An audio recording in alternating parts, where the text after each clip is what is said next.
cat meows. That's awesome. All right, guys, thank you for joining in to BoostRodeo Live this week. This week, we've got a special guest. We've got a cat. I'm here. I'm a cat. Hi, cat. A cat. No, we've got Shay Bisconer of SupraMotive is her new company. You probably know her on Instagram and all the things as 2ShayZ. And she's surrounded by Supras right now. Living the better life. One of them is mine. Everybody thinks that I have two. I have one. Just take credit. Eric doesn't. Just steal his car. Yeah, well. Sorry, Eric. Shay's taking your clout. So, Shay, you're kind of a Supra addict. You do a lot of stuff in the Pac Northwest with all the meets that we have and Supra Northwest Nationals. And then you just started SupraMotive, which is your new company, right? Yeah. I didn't know what to do with myself, and I need something to do other than drive a dump truck all day. Perfect. And you guys do wraps and decals, and you offer a lot of parts too, right? Yeah, I'm kind of diving into that. I'm not sure if that's what I want to do completely, but eventually I want to get away from the dump truck thing and do wrap completely, and then maybe do the parts completely. Nice. Yeah. How did the parts come in? Is that something that you had connections through, or was that something that you're just like, it fits and we love it, so we're doing it? So my tuner kind of connected me with that, and we're just kind of going with like ECUs and fuel systems right now to see how it goes, and then from there maybe contact like Turn 14 or Real Street. But those places require like some kind of buy-in, and I'm definitely not going to do that right now. Yeah. Yeah. Yeah, it takes, some of those things have like a huge upfront cost. Yeah. Astronomical. I think Real Street was saying like $7,000 a month or something at minimum. Holy like, cow. oh, get 2 turbos and I think I'll be all right. Yeah, that's moving a lot of stuff though. Yeah. Especially if it's But they have everything. Yeah. I know a sponsor that we were working with to become a dealer, the first buy-in is $1,500, and I was like, I don't know. And there's no monthly stocking requirement. Jeez. I know a couple places require you the brick and mortar thing, and I'm like, yeah. Well, what about like home things? But I don't know, and I don't know if I'd be comfortable keeping that many parts at my house. Right. It'd be a pain too, because you either got to have people come to your house and like walk into your garage and hand stuff to them, or you got to like go meet them somewhere, or I don't know. Like a drug deal. Yeah, doing drug deals in the Walgreens parking lot. It's like, hey, you got the stuff? Yeah, you kids want some Boost? Joe Campo says, thanks for the hookup on the ECU. He must be one of your customers. Oh, yeah. That was one of the new things about PayPal too, is you have to wait, I think it was 21 days. And that's what we kind of run into. And it was kind of like, can I just give the kid my part? Like, yeah, silly. Oh yeah, we were just talking about that. That's really tough when you're brand new on PayPal and they withhold stuff, especially when it's a huge thing like that. Like, yeah. And 21 days is a long time, because then you're sitting there like, do I order this part for the guy? What if it doesn't clear? And on their flip side, they're exactly. like, 21 days to get my part ordered. That's kind of sketchy. Yeah, I already spent that money. Sorry. Love you, Shay, but bought something different. Yeah. Yeah. Right? Then it's like, what if you had a deadline to get your car going for like Texas 2K or, but everything's done like hours before that event anyway, so I don't blame anybody. Yeah. So what like inspired you to start SupraMotive? So I wrapped my car. It used to be kind of similar to this one, but the anthracite, I don't know, A1A code. Yep, A1A. And I had a lot of fun. Beachfront Avenue, a right response to that? What's that? Beachfront Avenue? Vanilla Ice? Never mind, sorry. That's not a tangent. But yeah, I had a lot of fun, and then I definitely realized why people charge so much. Yeah. Because like the bumpers have so many contouring lines and like, Yeah. I don't know, just the hood. It's just so detailed, and that's what kind of I like to do. But being my first time, the front bumper took me a whole Saturday, and Eric stayed out of the garage because of how nice I was. Yeah. And yeah. And then by the time I got to the back bumper, I was just like, I don't even care. I was cutting on the paint. I just want it wrapped. So now that I've done a couple cars, I'm like, okay, now that I get it and I'm learning more on the job, I guess. I've really always been artsy. So, and cars, obviously, I like the car and the artsy part of it. So I combined it. And then it's supposedly a really big market right now to wrap. So see where it goes. It is amazing what they look like when they're done being wrapped. It's so cool. I was watching a video on Instagram today about it, and it's just like it's like magic. I don't know how to explain. I don't have the patience for it, but to get it to contour to different things and get into all the nooks and crannies and spots and everything else is like an art form. It really is.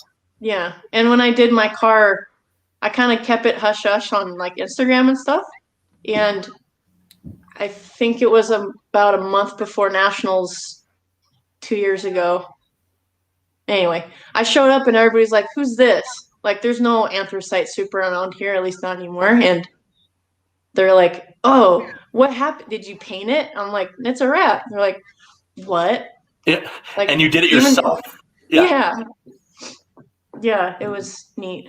I mean, it was one of those things where I guess a 5-footer paint job or 10-foot, whatever, like all the seams and stuff. And then where I got frustrated, I definitely learned to follow the body lines a little bit more. Mm-hmm. The places where I put like, I don't know if on the bumper, it's just not even on the body line. And I was like, well, I didn't like plan it out. I was just like, throw some stuff on because it's my first time. But after watching a lot of videos, it seems a lot more easier. Yeah, but you almost have to do it once. Like you can't just go watch a YouTube video and it makes sense until you've done it. And then you go and watch one and you're like, oh, that makes a lot of sense after fighting with that. Yeah. And it's not like I looked all over the place. No one did a Supra at the time. I think there's one company that did one a couple months ago. But like at the time, I was like, how do I do a Supra? Nobody does a Supra. There's a couple people that won't even touch a 20-year-old car because of all the body lines. And then the mirrors too, they're not just a cap like most of these new cars, and then the door handles. Yep. But yeah. So why do you think no one does a Supra? Are people afraid to touch it, or are people afraid to mess with like history? Like what's wrong? Right. I think it's because it's so bubbly. I've noticed once you start messing with bubbles, either you heat it up and it stretches, and then some of the finishes can distort. Especially if you have a printed vinyl, it'll definitely ruin the finish. Yeah. Glosses are really forgiving. The mattes and the pearls and chromes are really difficult. I haven't touched the chrome yet, so we'll see. Let's see. It's just like the mirrors, like I said, are just, you can't just remove it and wrap it and just put it back on, and there's just one piece. Right. So yeah, door handles are a killer too. Let me see. Oh, and then having a wide body, because I have the Allen head screws, I don't have the rivets, so I can't just remove it. And then with the pop rivets, the nut certs, if you screw it too much and it's already moving, you can't get it off unless you go through up there, and I didn't cut my fenders, so you got to pull the whole back out. Yeah. Yeah. I'm just like, I'll just cut around these. I remember when you showed up at I think you posted something that day. I saw a little like sneak peek in a story where you caught a corner of the car, and I was like, oh. Oops. And nobody else noticed, and then you showed up to that event, and I think that was the color it was. So what made you go back to white? I've always liked the white. Essentially, the whole point of it was I like the white, but I love anthracite. So I'm like, temporary, all right. And this pearl is only for a 95 special edition, so I didn't want to get away from that. And yeah. What's funny is Bridget, there was a car show in Stanwood. It was like the old school cars, and I show up and she's doing a story. I'm like, no, like delete it. Like, not that it was a crazy secret or anything, but I just wanted to be like the Nationals reveal thing. What wrap did you use on that? That one was a 3M. They call it metallic charcoal, I think it was. It was like spot on for anthracite though. When we had so I parked next to a guy at Supers in Vegas, and it was just a little bit more metal flake than the anthracite. So I was like, yes, like I achieved this. How did it do stripping it? Did you have any issues where it wanted to do anything to your paint? I've had a couple people that with the better wraps like 3M or Avery, they've lifted paint, but it's usually on things that had so-so paint anyway. So yeah, so my car's been repainted at least twice by me, and there was a spot on the door that I peeled a pretty good chunk of paint off. Other than that, everything stayed, and it was on there for 2 or 3 years. And the paint was 2014, I believe. So, I mean, I was pretty impressed. Yeah, that's not bad. Yeah. Hey, way to represent the Pacific Northwest with the Stanwood reference. I don't think there'd be many people outside the state. Where's Stanwood? That's right. Yeah, so it's like a little farm town, like an hour north of Seattle. I have a buddy who lives in Stanwood, and he has a roping rodeo grounds on his property in Stanwood. Oh, really? Oh, I didn't know people still did that. Oh, yeah. He rents out his arena and everything. It's crazy. There's people at his house every day riding. There's a lot of horse girls up here, I've noticed. Like everywhere. Faye wants you to wrap her Mark III. She's in the comments now. We talked about that. I think she said another, like a blue. But if I'm gonna go to Texas, she's probably gonna be out of town, I believe, at the same time. I'm just like, whatever. Hopefully we can work something out. Nice. Because that car needs to be one color again. To wrap the 4Runner in camo, but she recently told me she was not doing that because of the 90s, late 80s splash graphic on the side. Oh. Yeah. And we have a question of what do you think is better to assemble the body kit on the car? So I don't know if that's in reference to wrapping it apart or together, or exactly what the question is. I'm wondering if that's a wide body because I was talking about Allen head screws. Oh, could be. The rivets. Yeah, he said the rivets. Yeah. Okay, so it'd be way easier to do it with it off if you had the time to strip everything. Yeah. Yeah. Yeah. So that's what I should have done. But since I don't want to like remove the nutserts, and then with the FRS I've just been wrapping, he's got a printed vinyl, so you can't take it off. You have to lay it all on. Right. So difficult. Yeah, that. Yeah, that's Brian's. He's actually in the comments. That thing came out awesome. That car's going to be rad when it's done. I'm excited. He's stoked and says you're doing great. So that one's Avery, I believe it is, and being satin and printed on. Yeah. Well, so I don't know if you can see it in there, but there's little stars in there as well. Oh, yeah. And having all those straight lines on a contoured body has got to be crazy hard to lay up and not overstretch. Yeah. Right in on the front fender. I was like, do you like this? Do you want me to wrap it in here, or do you want me to like try to straighten it out? But yeah, I was really concerned about the side skirts. Because you had to cut it to get the door to like cooperate. But yeah, the wide body in the front was like almost annoying to wrap because I couldn't remove it. Yeah, I think he was adding if the Allen head screws made it easier or more difficult, and would rivets have made it easier. So I think Oh, so wide body. Most people mold that in. So I was thinking, like, with the car shaking all the time, maybe the Bondo or whatever body filler would eventually start cracking. And I didn't want to do that, so I went with like the industrial rocket bunny idea. Rivets, since they don't go as high as the Allen head screw heads, I would imagine would be easier.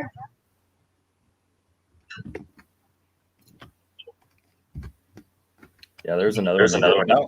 That one came out really good. I like the two-tone.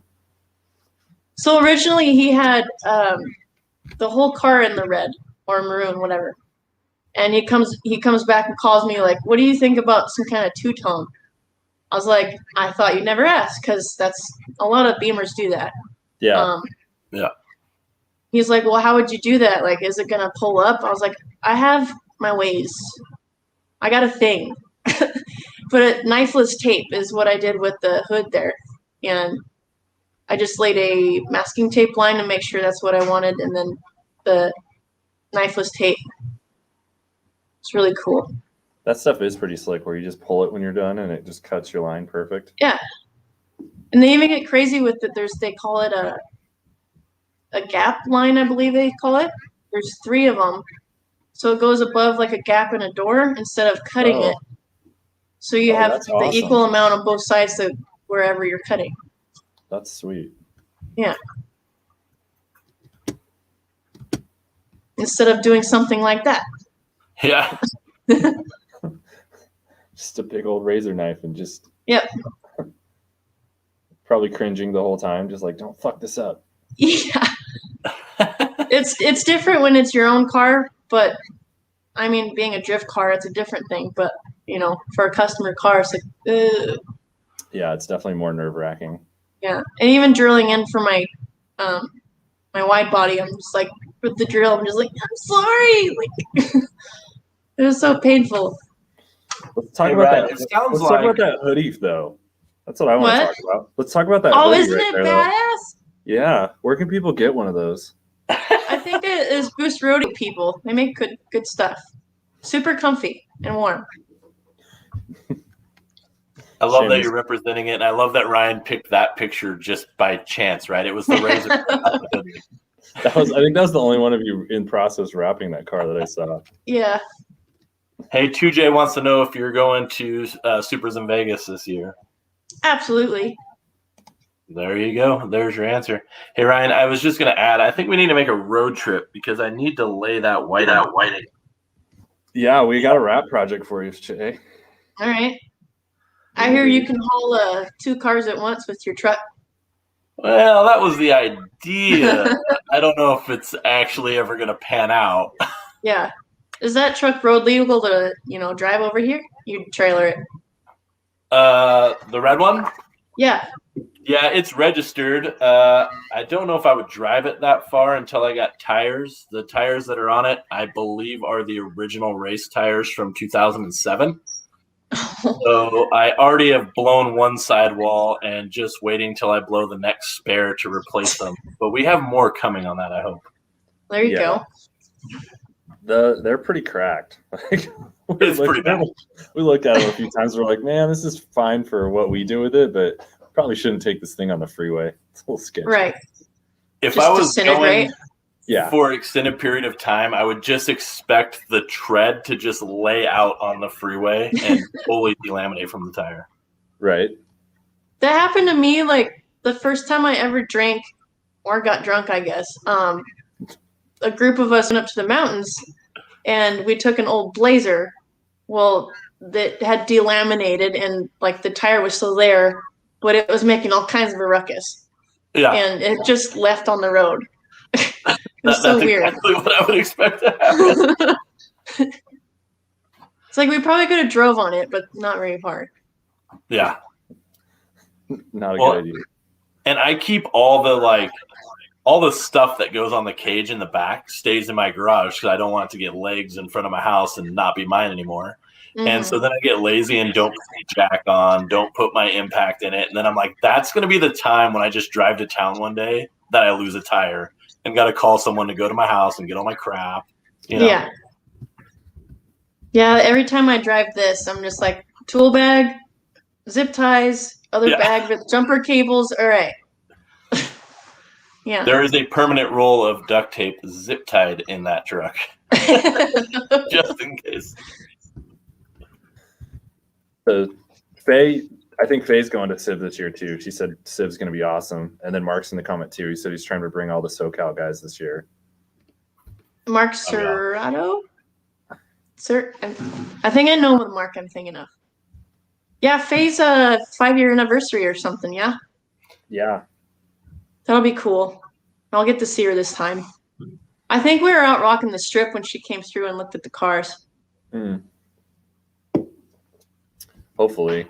I'm going to be there. I don't know if the car will be, but I'm going to be there no matter what this year. You just have to go. I think there was one year we flew down us. Like, you just got to go. Yep. It sucks not having your car, but. It does, but at the same time, there's enough passenger seats that it doesn't matter that much. Yeah, exactly.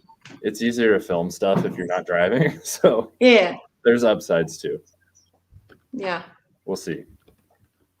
Faye says she was barefoot walking through the cars with her wedding shoes in hand. Sounds about right. I feel like that's normal in Vegas, so that's okay. Yeah. Hey, Ryan, do you think we could get the ramps on my trailer low enough to get your car on the trailer where you wouldn't have to drive it all the way there? Could you make it over the dovetail? Good question. That might be a better question. Good question. I don't know. We'd have to see. Try it. Yeah.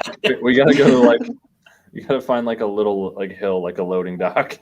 We could do it from your driveway, I bet. Oh, that's true. My driveway is pretty tall. That's what we did when we loaded my car, because there's a pretty good gutter thing. Mm-hmm. And I went to a drift event. I'm like, just enough to park it on the trailer. It was just a little pinch. But yeah. Yeah, you have the same driveway as me. I'm surprised you don't have one of those rubber deals. I know. We really contemplated getting one of those, but like you said, they're super expensive. I wasn't sure if they're enough because they're so short, you know what I mean? Yeah. And the problem is the Supras have such a long nose, so you have so much overhang over the front wheels. And I think the Mark IIIs might even be slightly worse than the Mark IVs. Yeah. I'm not quite sure, but they're both pretty bad. And so it's just anytime the ground rises up, that nose is so far in front of the wheels that it hits before it ever starts raising. Yeah. And I wasn't sure if one of those would be enough. So luckily I backed in and my exhaust barely clears enough to where I can so every time I have to be that guy who pulls past my driveway and backs in when there's traffic behind me, I'm just like, whatever. But it works. Yeah, I just have the half of one because I got the sidewalk that does the ramp thing. So I just kind of angle it and it works. Nice. But my bumper comes off a couple of times, but what do you do? Race car. Yeah, because race car, right? Mark says we're buying the first round in Vegas, Josh. Refills. I know. I forgot he mentioned that before, and I'm just glad he keeps reminding us because we usually drink during this program, so it's like we will forget by the next one. Yeah. You guys are cute. You don't know the refills. So have you heard of the refills in Vegas? Yeah, what you buy, one drink? Well, okay. Let me tell you. So I want to say it was the last time Daryl was in Vegas.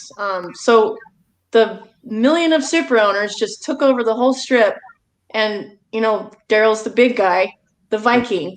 Yeah. And he's just directing us all I want a refill, refills. And we go to every station and get margaritas or whatever.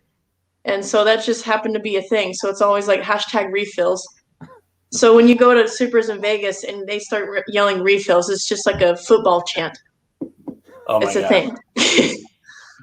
Yeah. That's perfect. We're putting that in the comments right now.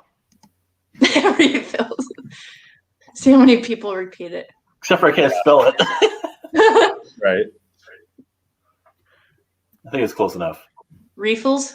Refills. Regurts? Regurts? I can't see, it's too far away. Let's see. Joe Campo is asking where everyone's originally from. I don't know if that was us or just in the comments, but I figured. I'm from Yakima, Washington. So Central. Washington. From the hood. Represent Palm Springs. Crackema. I'm from San Diego, but obviously in Spokane now. Yep. I'm from here, Spokane. Oh, and then Kim moved from San Diego. Yep. Wow. Weird how that happens. I used to Yeah. live with her in her parents' house. Oh, weird. Funny story. Yeah. Well, it's not that funny. I mean, you married my wife's sister. What are you supposed to do? Yeah. True.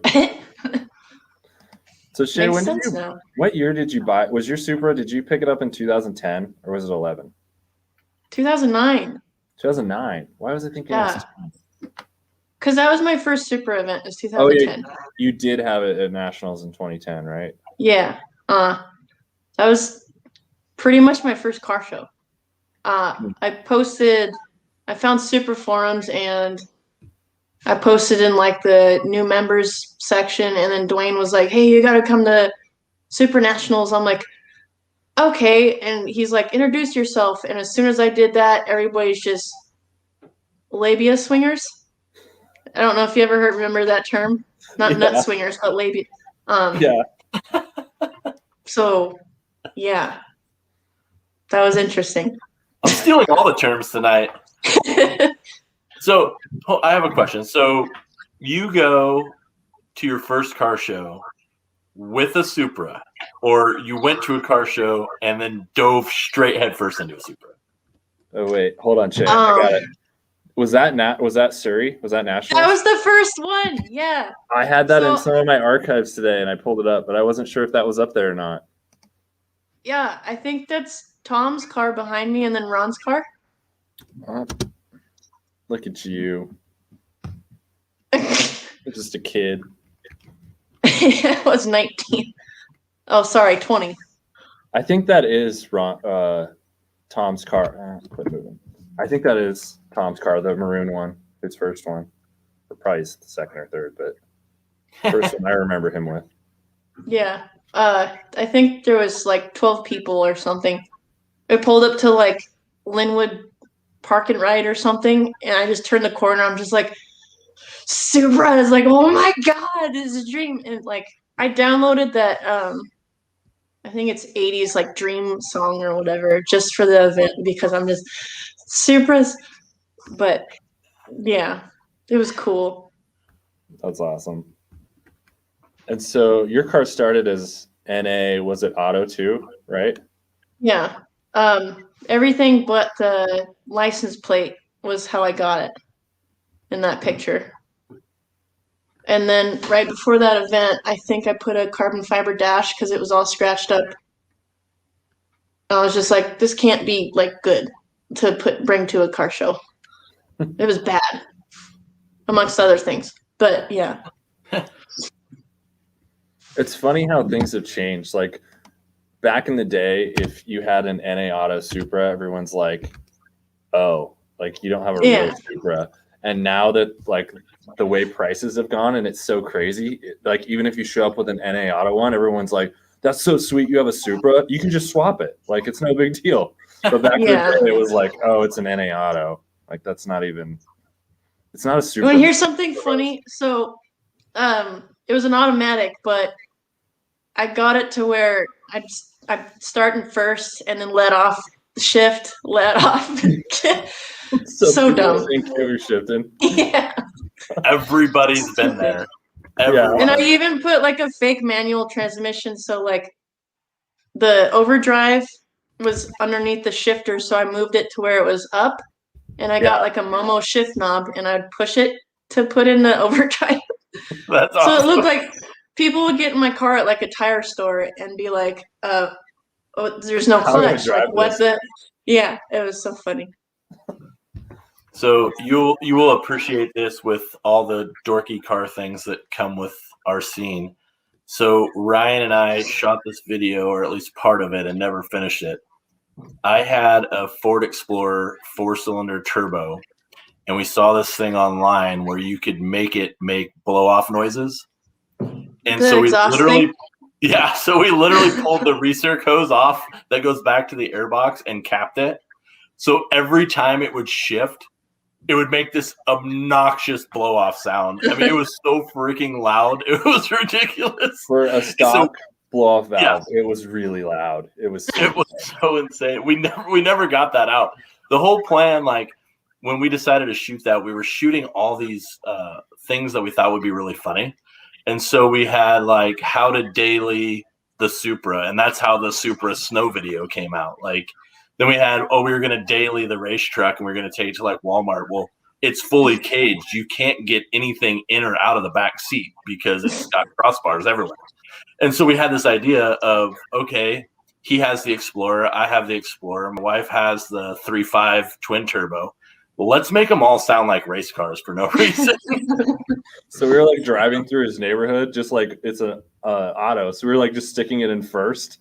We just rev the hell out of it in first and just let off and like slam the car just to make it blow off and dump as hard as it could. Oh my gosh! Yeah, the neighbors like staring at us. I don't know why we never finished that. It would have been hilarious. Sounds like you need to finish it. We should dig out that footage. It sounds pretty fun. Yeah. I'm that sure kind of reminds me of the focuses and such that go like blah, blah, blah, blah, and like just the riff. That was exactly what they sound like. That was amazing.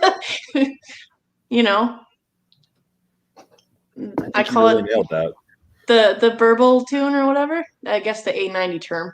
Yeah. Or the queef mod. I don't know. Hey, I think your wife just gave us permission to do that to her car, Ryan. She did. She said I'm all in. I'm going to screenshot in the comments. That. It's done. Yeah. The BMW Hot Boy tune. There you go. Yeah. 7 levels of Hot Boy on it. Oh my gosh. We always took our old race cars back in the day that were really slow, but we just made them loud like Honda boys do. And so we would just put cherry bombs on everything. I drove a Dodge Stealth with a cherry bomb on it. That would be It was neat. I didn't know anything about the car. I just knew it looked cool, but did it sound pretty good? rowdy. Or was it... I mean, it wasn't like annoying. Wasn't the worst? But it wasn't like a V8 or anything. Yeah. What is that? Is that really loud? That's my furnace. Okay, yeah, I can hear it. It's like spooling up. Oh. You can boost all the things. You can boost all the things. So Mark asked, what do we think about the Mark IV Supra that someone swapped with Tesla batteries? I haven't seen the build. I've heard about it. I saw a couple pictures, but I haven't seen like much. Is it stuck in the 90s, I think it was? The Instagram guy? Is it done? Like, is it driving and functioning? And last time I heard it was just an idea, but I don't know if it actually happened. Yeah, I was just about to say, Faye lost her mind when we had this discussion. I think she's losing her mind right now because she says ew and all that. No. Oh, yeah, she doesn't have to go for the electric cars. I mean, it could be worse. It could have a BMW motor in it. Oh, she comes backfiring for that one. We love you, Faye. We love you, Faye. I'm really impressed with the Teslas and how they're doing in like motorsports, though. They're really fucking fast. It's kind of disappointing. Yeah. The autocross event I go to every once in a while, you know, all-wheel drive cars are just like kicking ass, and then this Tesla shows up. Everybody's like, "Oh fuck, it's Brian," you know. Yeah. They're so low in their weight distribution; it's so close to the ground. Yeah, and they don't like. There's nothing. You just see a car. Yeah, no so noise. Weird. Yeah, and just instant torque. They have like traction controls just instant, so they can just sit there and manage the torque perfectly. It's, I don't know. I've yet to ride in one. I know I'm the off-road geek of the group, but they had a fully electric long travel truck finish King of Hammers this year. Wow. Really? It's huge, yeah. Where does that go to? King of Hammers is in Johnson Valley, and I don't know the event he was in. I think was the Everyman Challenge because of the rules. So that is, I want to say it's 3 70-mile laps, but don't hold me to that on that class. So it's a desert lap, a rock lap, and then a hybrid lap of rock crawling and desert racing. Interesting. Yeah, it's pretty I wonder crazy. if like the more you like, I don't know, the more you crawl, if that uses more energy to like, you know what I'm saying? Yeah, I didn't Like even it know it just was an going does entry. that stuff. Yeah, it was. I would think. I really don't know, because is it based on torque or is it based on speed that uses the most out of the batteries? You know, because in the Right. desert they're probably doing close to 100, maybe faster, and in the rock crawling it's all torque. So I don't know what would burn them up, but it was a big deal that they finished. That's crazy. I almost wonder if, because like on like trophy trucks, it's that loading and unloading that breaks shit. Yeah. You know what I mean? All day you're at like 100 wide open, and you're just unloading and loading the suspension, which just unloads the entire drivetrain, and you're just shocking it for hours. And Yeah, so I saw the not to get sidetracked, but I saw the all-wheel drive truck that won hit 135 in a lake bed, like continuously sustained at 135, which is incredible for a four-wheel drive truck with 40 inches of travel. Yeah, and what, 42s, like tires? Running 40s, yeah. I would be scared. Oh yeah, I imagine his steering wheel's just. It's probably incredibly stable because those trucks are so floaty that you're probably just like riding a cloud at 130. The only thing, I mean, you've been in the truck when we've gone 65, 70, and it's like the faster you go, the smoother it gets. It's like riding a crotch rocket. You just get so much more comfortable the faster it goes, and it doesn't make any sense.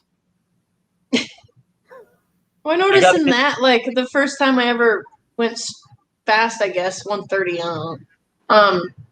I was in, like, a sweeper part of the freeway, and I was just like, this is kind of cool. It just grips to the ground. Yeah. I think that was the fastest I ever gone. It was NA at the time. They're so really, like... go faster. Oh, yeah. Yeah. The Supras are really stable just because they're heavy. Like, it helps. Yeah. That's one of the things that really helps is they ride super smooth at speed. Because I remember jamming my dad's Fox body at like 130, and it was like, this is sketchy shit right now. Like, it's lifting, not pushing down. Yeah, and you're like corner and everything swaps up, and you're like, this is not good. And then like the Supra, I had it like stop, like bolt on 7M, and I'm doing like $150, and I'm like, I could go faster. I'm like, did I torque all my lug nuts in the last week? I should probably slow down. I'm like, how much do I trust myself right now? Or you hit a squirrel. Or you hit a squirrel, and that's all it takes. I hit a coyote in the Supra. That was sad. It was like a baby, though. It was small. Oh. It somehow went under the bumper, and I heard it roll down the whole bottom of the car, and the bumper was still intact. And I was just like, thank you. And poor coyote. And poor coyote. Poor little baby coyote. So I got a couple of shout outs. Miro says hello. Miro, hello. We just talked about you this weekend, Miro. That's so funny. Faye's still on the electric swap with the giant all caps nose. She's rolling her eyes at us. That's probably my comment, my jab. The electric Supra's not done. It's in process. We have an EV swapped Porsche shout out for Faye. Sorry, Faye. Shay, what else are you going to do with your Supra? Well, so Shay, let's walk through what you've done to it, because it was NA Auto. You went 5-speed first. Yeah, W58. Yep, and then you went GTE swap and CDO9 at the same time. Or did you do? I want to say it was a couple months that I did the W58, but I obviously wasn't like 400 horsepower or anything. Yeah. And then not power wise, but I was like, I travel so much, I need the 6th gear. Yeah. But after that, I didn't really travel as much as I was traveling. But I mean, it's nice. First gear is kind of stupid anyway. So did you do the did you CDO9 swap it while you were still in A? No. Okay. Right after I did the turbo swap, it was a couple months later. What sucks is I had this 370Z transmission, and that's like the better of the two. Yeah. But the guy that I bought it from gave me, I'm guessing it was a 350Z adapter kit from Collins, which I'm assuming everybody knows about Collins. and the dowels didn't line up to the transmission, and then we found out, well, this can't be for a 370. And then the bracket he gave me for the external slave or internal slave didn't match.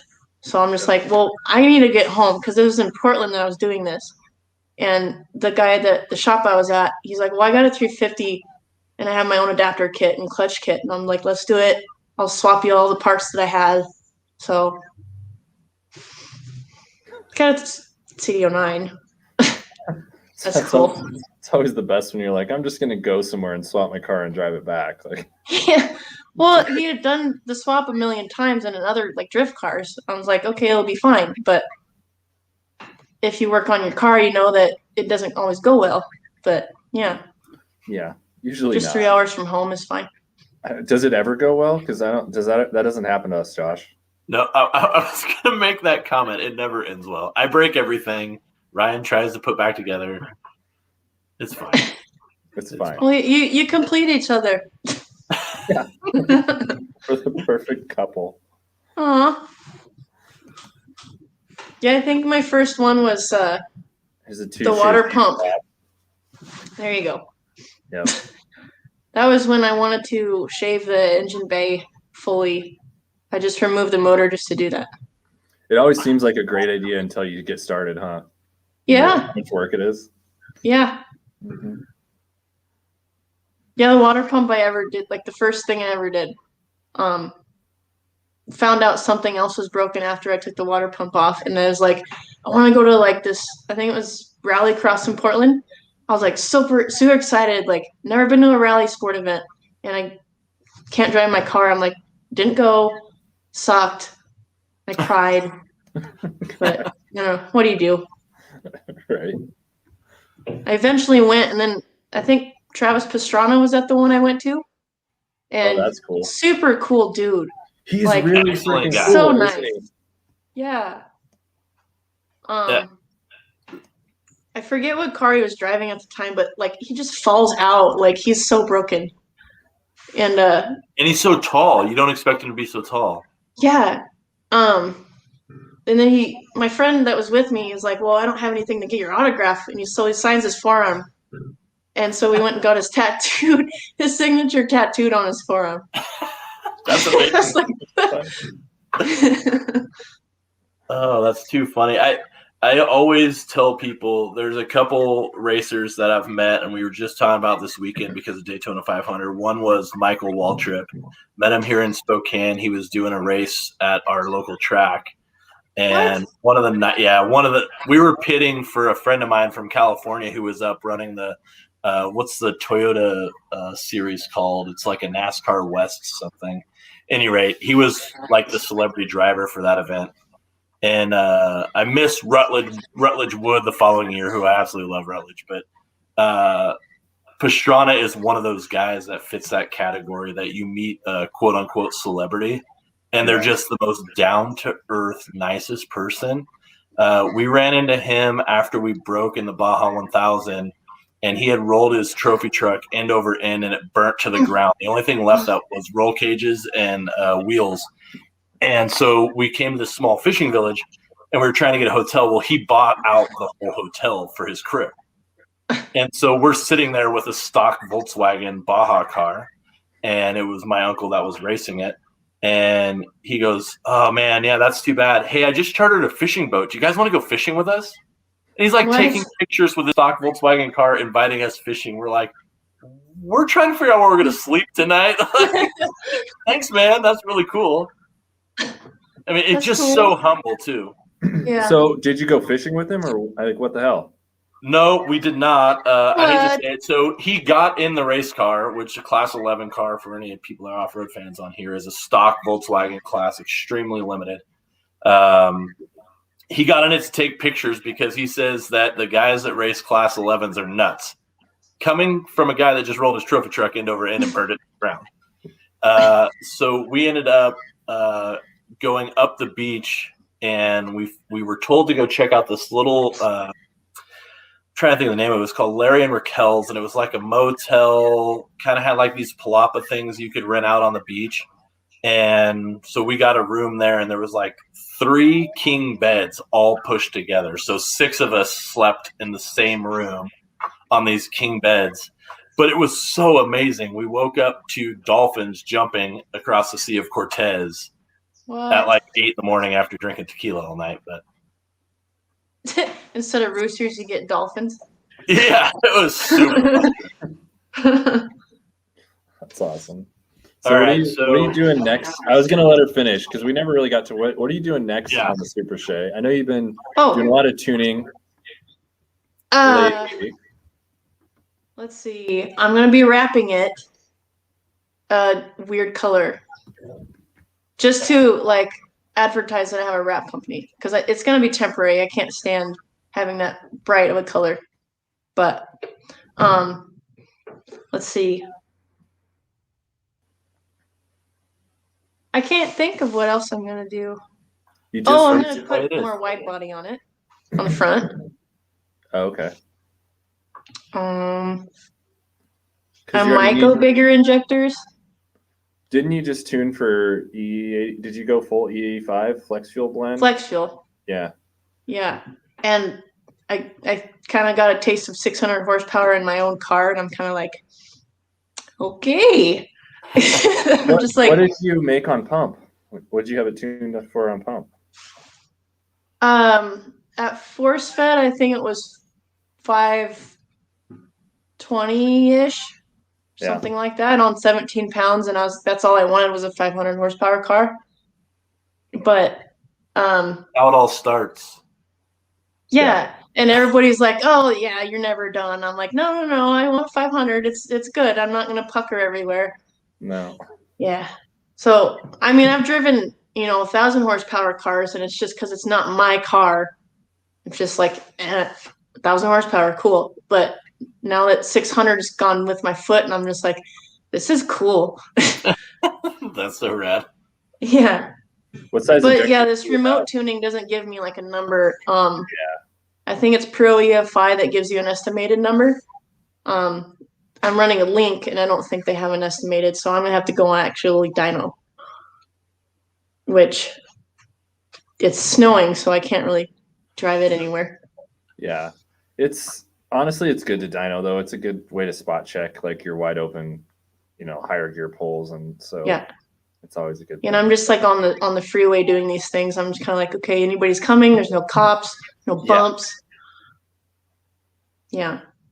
It's a really fun process though. Like I've learned a ton, pulling logs and stuff and seeing like what wires aren't connected, and there's even a spot. Okay, so an AEM map sensor looks the same as an oil pressure sensor, and I swapped the two.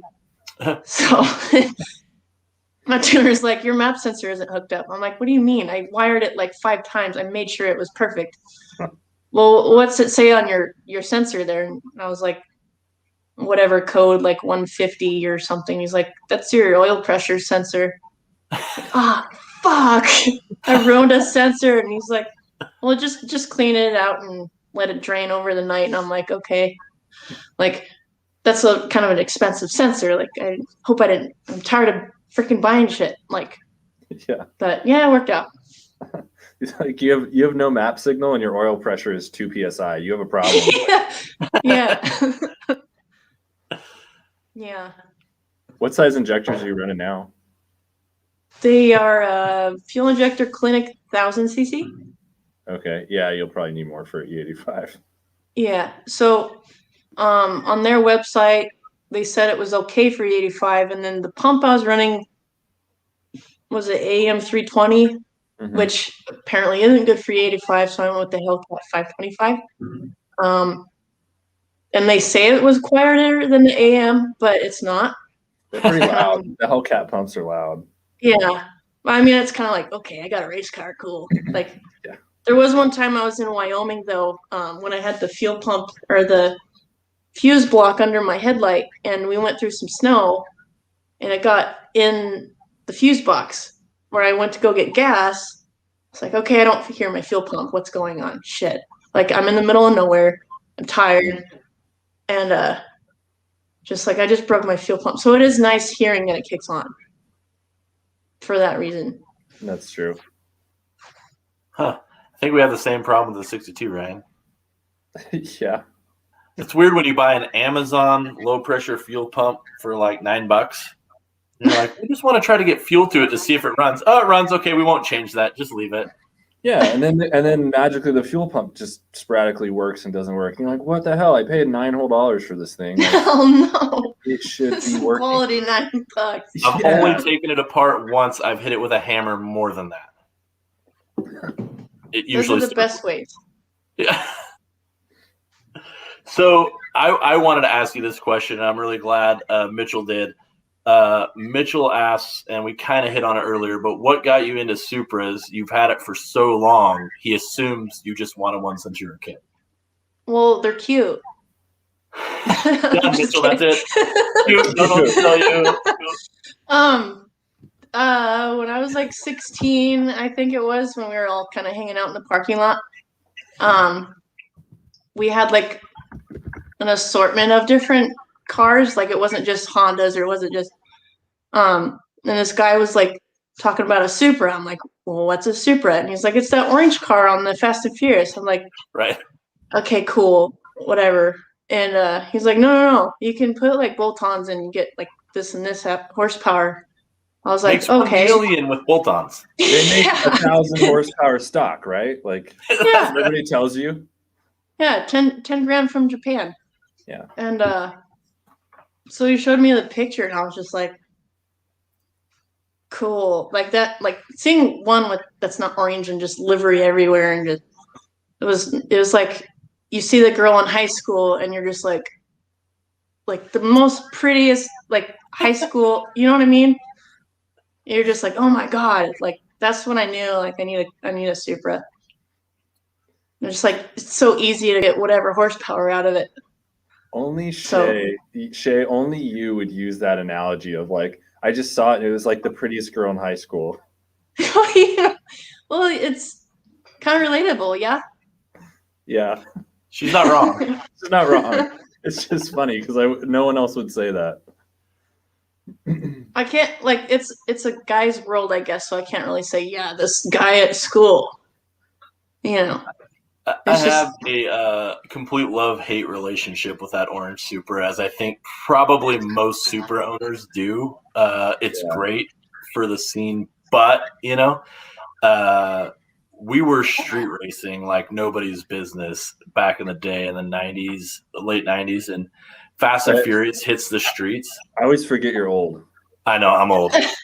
Fast and the Furious hits the streets, and there are cops everywhere. We're getting shut down. Everyone's getting arrested. I mean, and it was like the original movie where there would be 200, 300 people lining a 4-lane road, and you would race for hour after hour after hour. It was absolutely nuts. And everyone started getting felonies for it. If you were the flagger, you were getting a felony for it. Like, it was so bad. So it wasn't like just in the movies. It was actually real. Yeah, in the late 90s, we would have Tuesday and Wednesday night money races, and then Friday and Saturday night was like a big car show where everyone would get together at a certain meet spot, and if it wasn't working, there was like 5 destinations that everyone knew to go to avoid the cops, right? So then at those meet spots, you would decide who was going to race and where you're going to race, and then a handful, 20, 30 cars would go off and race, and then everybody would come back. And I mean, it was nuts back then. And of course, you know, I started driving in a Camaro, which was a V6 Camaro that I swore had 1,000 horsepower. So I raced everybody in it and lost. What year? Every time. 82. Oh, not a pretty one either. It was the Berlinetta, which was supposed to be like the quote unquote luxury interior. So I had power everything. The worst automatic and the most gutless V6 ever. But we would my first car was a 97 V6 Camaro. Was it really? Yeah. That's awesome. It wasn't fast at all. No, they're not fast.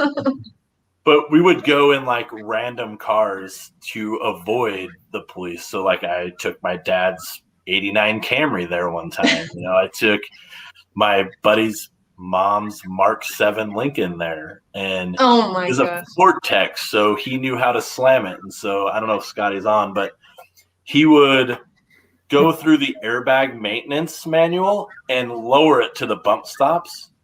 And we could beat most cars in that because it had the 5-liter high output Mustang GT motor in it. Yeah, those and a were limited 5.0s. slip.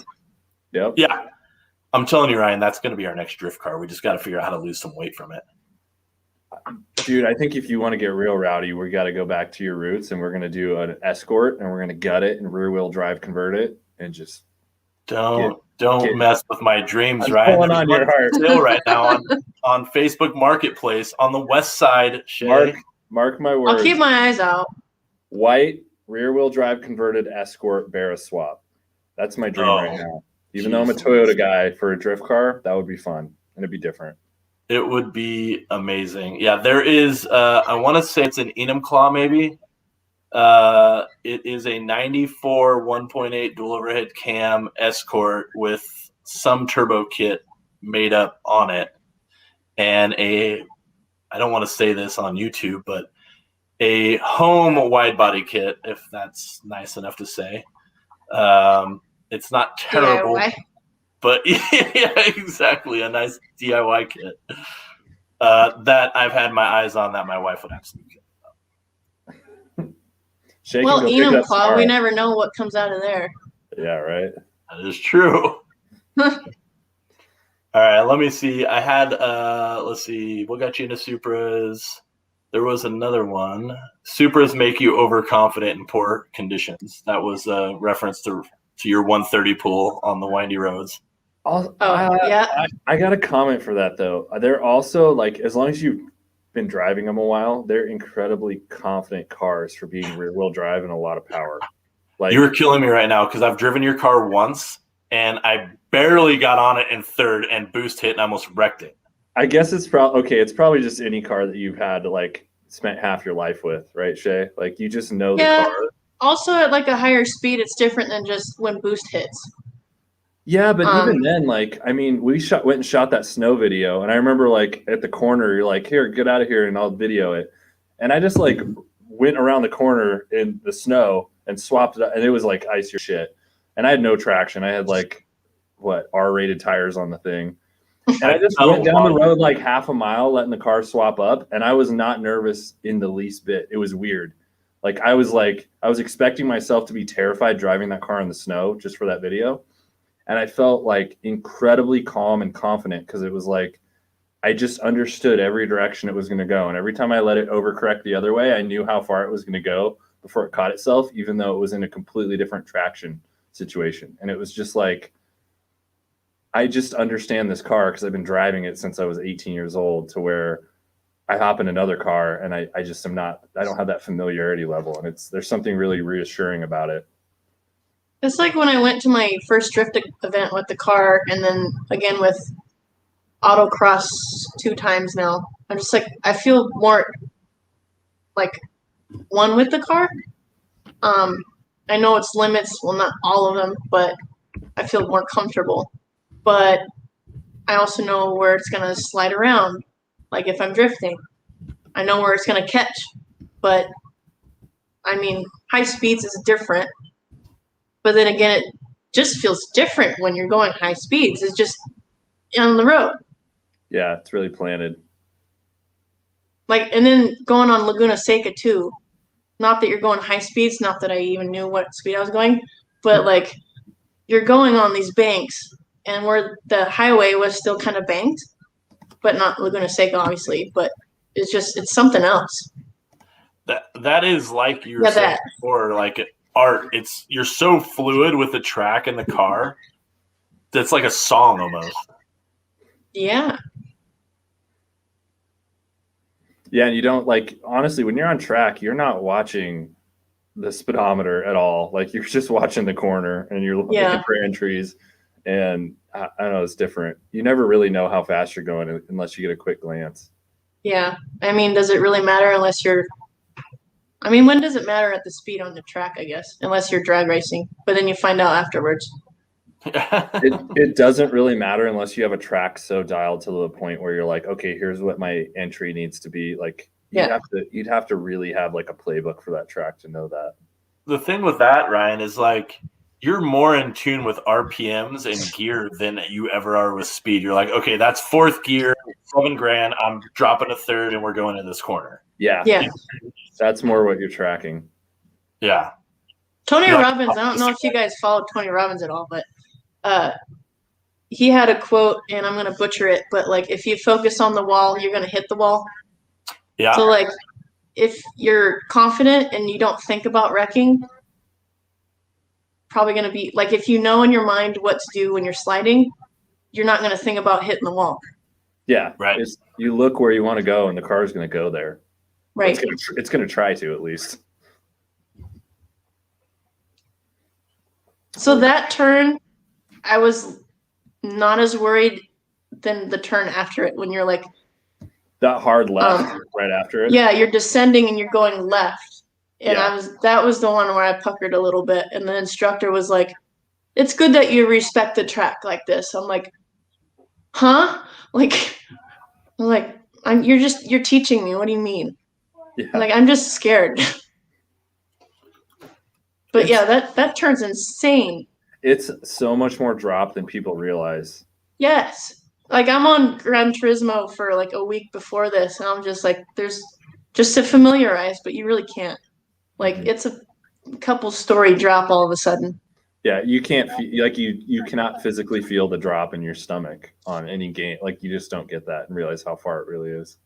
I can't imagine even on a simulator. There's a GameStop over here, a Game World. There's a simulator where you're like hovering in this game pod, and like you have the G forces and stuff, but you don't like feel a track like that. You feel like you're braking and decelerating, but it's not like going down on a turn like that.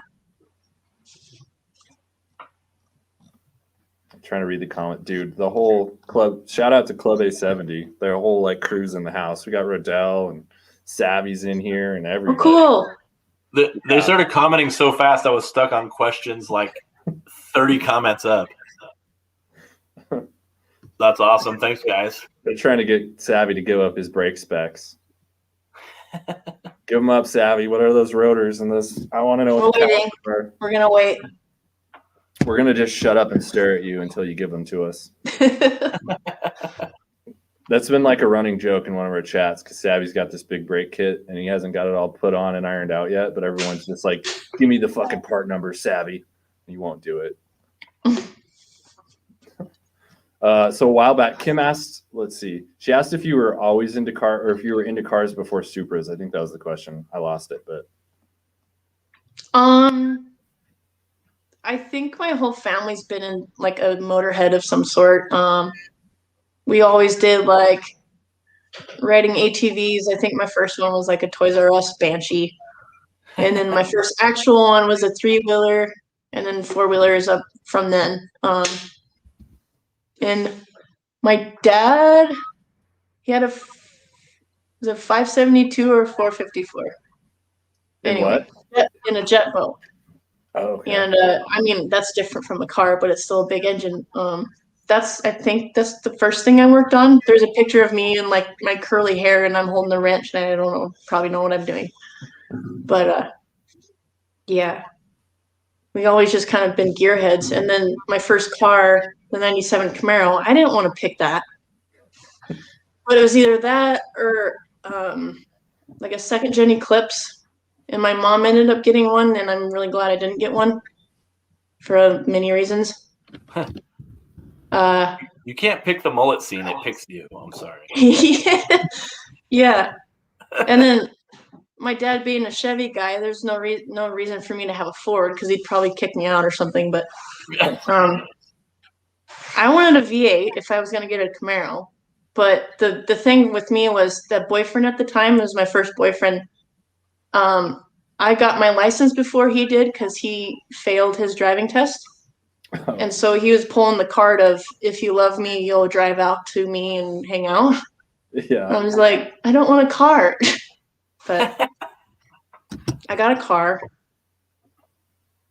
We did check out an Integra too, and then my dad thought, like, you're sitting on the ground driving this thing, and I'm like, well, why not? Like, it's a cool looking car. But if I had started with a Honda, where would I be now? Like, I don't know. Yeah. Probably a big ass turbo Honda that'd be smoking all the Supras. B18 beating Supras. Yeah. They're fast until you got to turn. Right. I'll tell you, Shay, you'll appreciate this. Having not bought the Honda, we were at the races one night a long time ago, and a turbo B18 late 80s hatchback lined up behind, I don't remember what Ferrari it was, and a Corvette. And it was a 4-lane divided that opened to a 4-lane not divided, so it had like a center turn lane. When he hit the center turn lane, he shifted third and passed both of them. It was Hondas are crazy. Oh my god, it was the craziest thing I ever saw. Like, I'm really impressed with those things. What's that show on Netflix, Fastest Car or whatever? Yeah. Oh yeah. There's a guy, I believe, in Mexico, and he swapped his to all-wheel drive. I think it was the EG hatch. And then against a chick with a first-gen Talon, and then a Lambo, and then a guy with a Donk or something. But he, like, spanked all the time. Yeah. So it was cool. I'm really impressed with Hondas. Dude, they just the heads just flow. Like, that's the one thing Honda figured out is how to make a head flow. Like, you look at their numbers versus a 2J, and it's like, holy crap! Like a K series, it's insane. It puts it to shame, and everybody thinks the 2J flows good. Then they say that the non-turbo 2J flows better than the GTE. Yeah, the GE actually flows a little better out of the box, and then if you port it, it's actually the best. So Well, that's why I thought about doing an NAT, but I'm just like, the motor I had like 270,000 on it, and I'm like, she's tired. Yeah. Like, there's leaks everywhere. But so Savvy that's going to be a table. I know, we were just talking about that. Yeah. So you saw Ryan's table this weekend?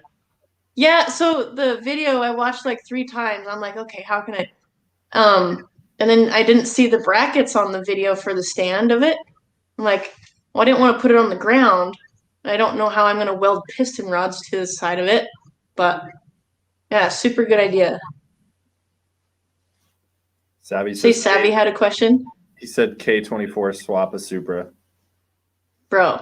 That would piss some people off. Did you see this 7M swap the Mark IV earlier? Oh, I yeah. heard about this. I think it was done once. I think somebody did it, or at least they talked about it. I don't know. It would upset so many people. It'd be almost worth it. Well, I don't know how many people were upset about Aaron's car, the 1J.5, kind of 1J. I mean, I don't think I'd be mad about it. That's the new list is 1J greater than 2J, and why don't you have a 22 RE swap? I know someone that has a 22 RE. Trevor. Oh yeah. He rock crawls with it, and it's turbo, and oh yeah, he's in our getting offer. It's boosted too. Yeah. The thing He's is been so getting a couple parts from me. He's been fighting with his getting crank sync on it. He's been trying to find a trigger wheel to get it to run right. Oh. Nobody makes it, and he's like, yeah, nobody makes a trigger wheel for the 20Rs or 22Rs, any of them. And I'm like, what? Really? No, somebody makes a 36-1 or 36-2 wheel for this thing. Has to be. So I Google. I spent like 45 minutes Googling, and then I just write it back, and I'm like, yep, you're right. Nobody makes one, dude. That sucks. So that's kind of a bummer. Those people that put like 1Js and 2Js in the rock crawler, that like, what is that advantage of? I mean, where do you use a turbo at in that situation? Well, I mean, if you're geared high enough, but you're going to generate a whole lot of heat if you're just, running like 556 gears or something crazy, and you're just running at high RPMs all the time. It's going to be like worse than drifting. You're moving slower with more RPM, and a 1J doesn't make torque. So I don't understand that. I've seen like Ben's got his 4Runner 7M. That's a great swap for it because at least they make pretty decent torque. So, it's better suited for that. Just trying to see if we missed any other questions. I think I saw a 4G63 in the Raider comment. Oh, I think I seen a 4G63 and a FDRX7. One of the guys that works at English did that. I haven't seen it in person or anything, but I used to live with the girl that's her boyfriend. So yeah, that's neat. We actually talked about that one time, Josh, when I still had the Evo and we had the truck. Yes. We were like, what if we 4BT or swap this or something? Because we looked at the horsepower numbers and we're like, dude, we could make way more power out of a 4-cylinder and get a bunch of weight off the front end. Oh, way more. And when your car got totaled, yeah, I was like about to drive to the Tri-Cities to go get it back. Yeah. We totally should have talked to the dude who bought it and been like, yo, buy it back. I'll give you this much for the car, and just stole it out of it. Exactly. Was it still in your name and that's why they called you? Yeah. So they hadn't transferred the title yet. So I got a call. I had a 2012 Evo. And I loved that car, but I sold it. And then like 3 weeks later, I got a call from, I think it was Yakima PD. And they're like, so we have your car in an impound lot. And I'm like, what car? And they're like, it's a 2012 Mitsubishi Lancer. I'm like, oh shit. I'm like, what happened? And they're like, well, it was in an accident. And I'm like, oh dude, was everyone all right? And they're like, yeah, but well, it's at this tow yard and this and that. And here's the stuff. Okay, well, I sold that car. All right. So I called the tow yard and I'm like, hey, I just want to make sure I'm not like on the hook for any of the impound fees or the towing or any of the stuff. Like I sold that car. And he's like, oh no, if you transferred it out of your name and all that, you're good. Don't worry about it. Because my dad has a story about a Mustang way back in the day that was similar to that. And so I was like, hey, could you do me a favor and just send me pictures of the car, man? And he's like, well, you just told me it wasn't yours, so I probably shouldn't. And I'm like, I just want to see it. How bad is it? And he's like, bro, it's pretty bad. I'm like, oh shit.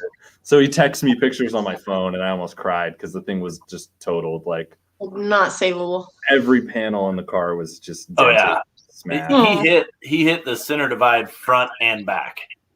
No, so he got T-boned. Oh shit! I thought he hit it on the freeway. No, somebody like at first. So I sold it to a kid. He was like young too. He was like 19. I was surprised he could afford the car. He was so stoked though. So of course, like naturally, I was biased when I heard it got wrecked. I'm thinking like, oh, he did something stupid. And immediately I'm like, how did you wreck this car? It's literally like we were talking about driving the Supra and being confident. I've never driven a car that I was more confident in than that Evo. Like, yeah, I would put it in situations, even knowing the Supra better, that there's no way I can recover from this, even in that car. And it would just pull right out of it. Like, it was incredible. And so I was like, oh, how did he wreck this thing? And then come to find out somebody ran a red light, T-boned him and like put him in the hospital. So I felt super bad for him. 19-year-old kid who works like 2 jobs, buys his dream car, and it gets wrecked 3 weeks later. Dang. Yeah. Do you have a picture on your computer of that? Because someone's asking, wait, what? Ryan had a Evo? Oh, fuck. Now you're going to make me find it. And I got to ask you to find it on the fly. We'll find it. See if there's any other questions while I'm looking, Josh. Yeah, I was looking. We have 755 horsepower in here. Rodell trying to figure out who he is. I don't know who anybody is. Rodell's the baddest dude around. Just ask. Was it his license plate is Wide Mark 3, right? Mm-hmm. Is it? Yeah. We had Wide Mark 3. Shout out to Shay. Okay. I saw a Super Forums comment in there that I liked. Yeah, why are the Super Forums still better than the Facebook groups? And why is Fast Turbo so awesome or something like that? So nice. So nice. Is that what it was? Let's see. Someone was shouting out, that's how Seattle was in 2000. That must have been the Hondas beating the fast car part. That was Joe Campo. Let's see.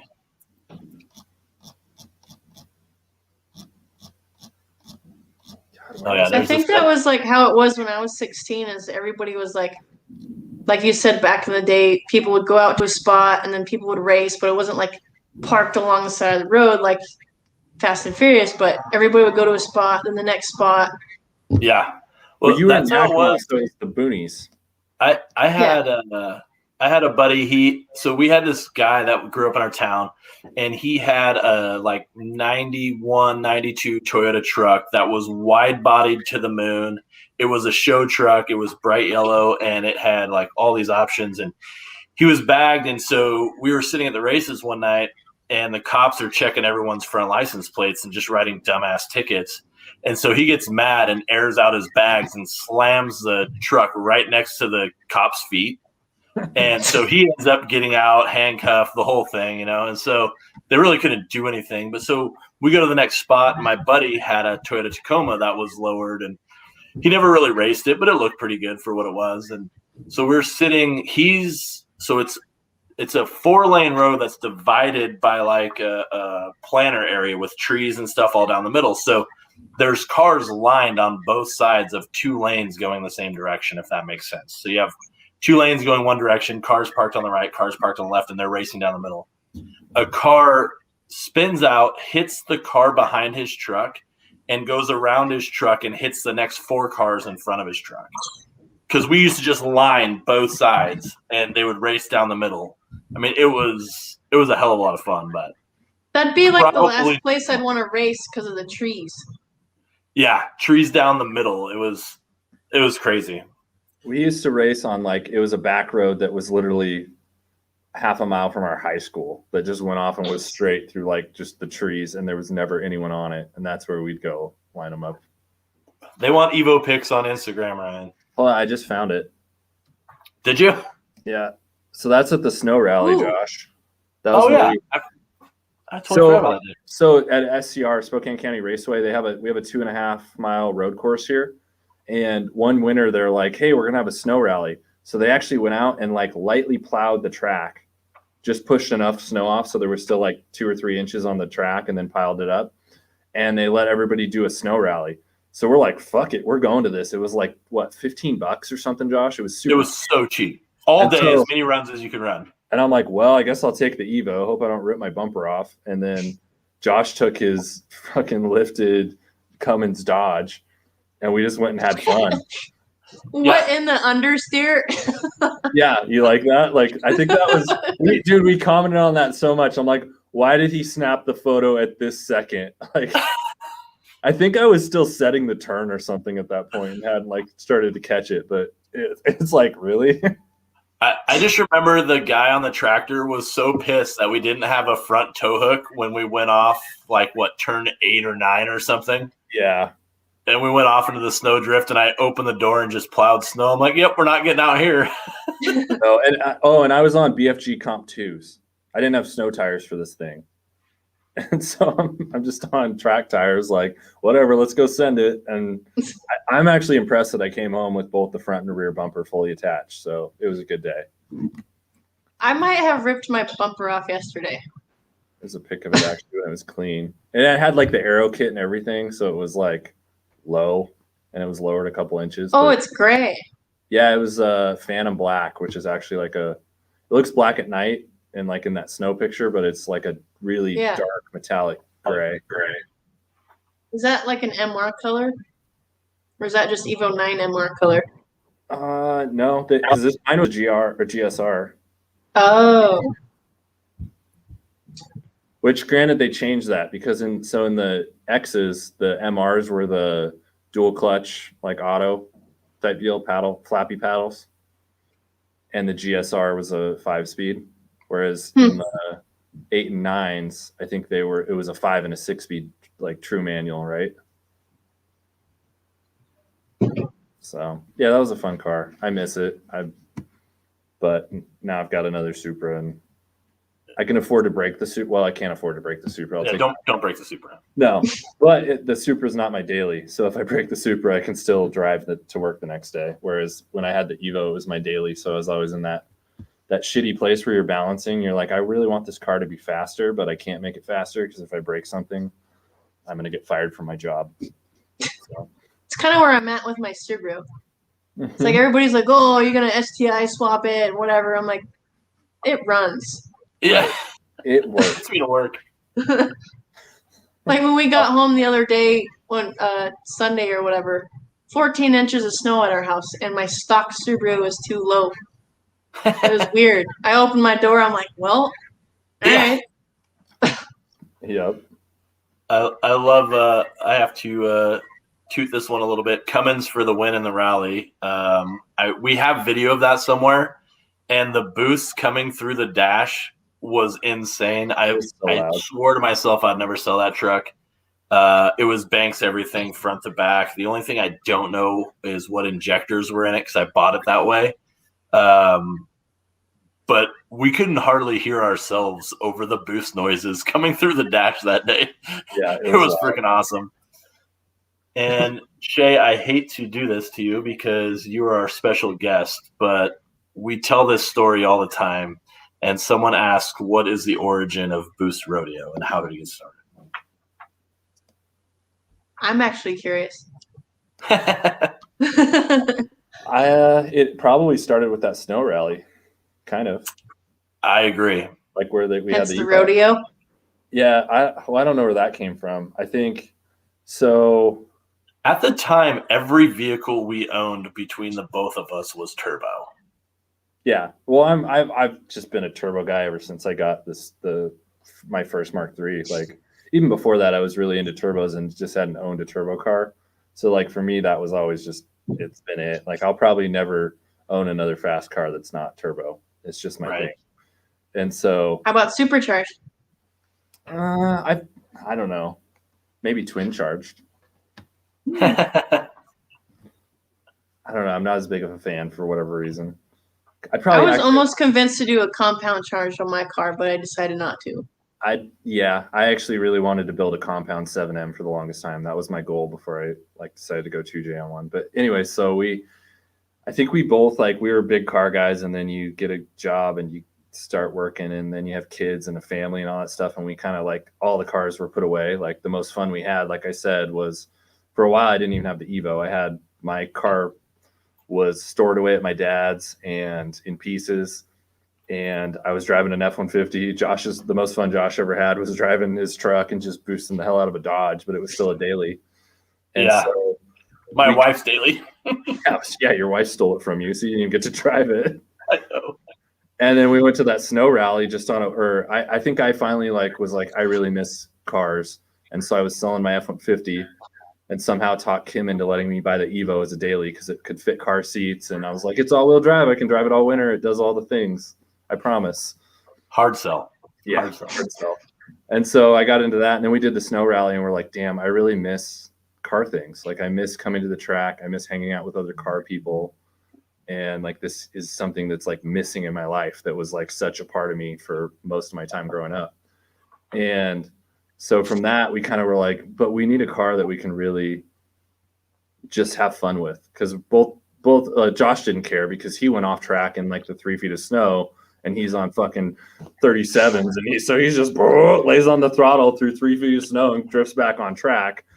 I'm setting the car, and I can hear the ass end kissing the berm, and I'm just oh God, I have no rear bumper, Josh. Let's just throttle out of this and see what it looks like. Yeah, wall tap. I remember that distinctly because it was my side, and we entered so perfectly, and it wasn't sticking, and I'm yelling in the video, throttle, Ryan, throttle.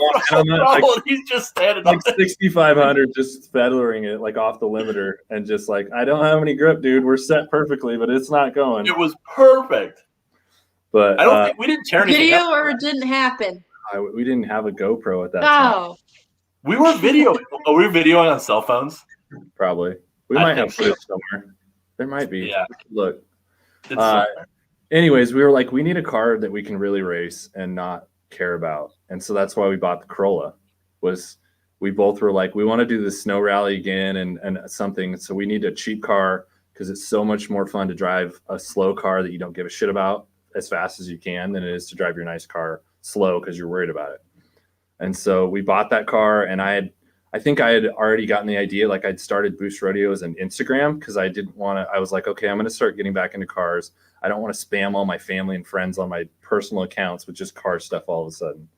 And so I had picked BoostRodeo probably because we were watching a shit ton of Nitro Circus and Jim Kakana and Ken Block and stuff. And I was BoostRodeo, that's a great name. I don't know, it sounds weird.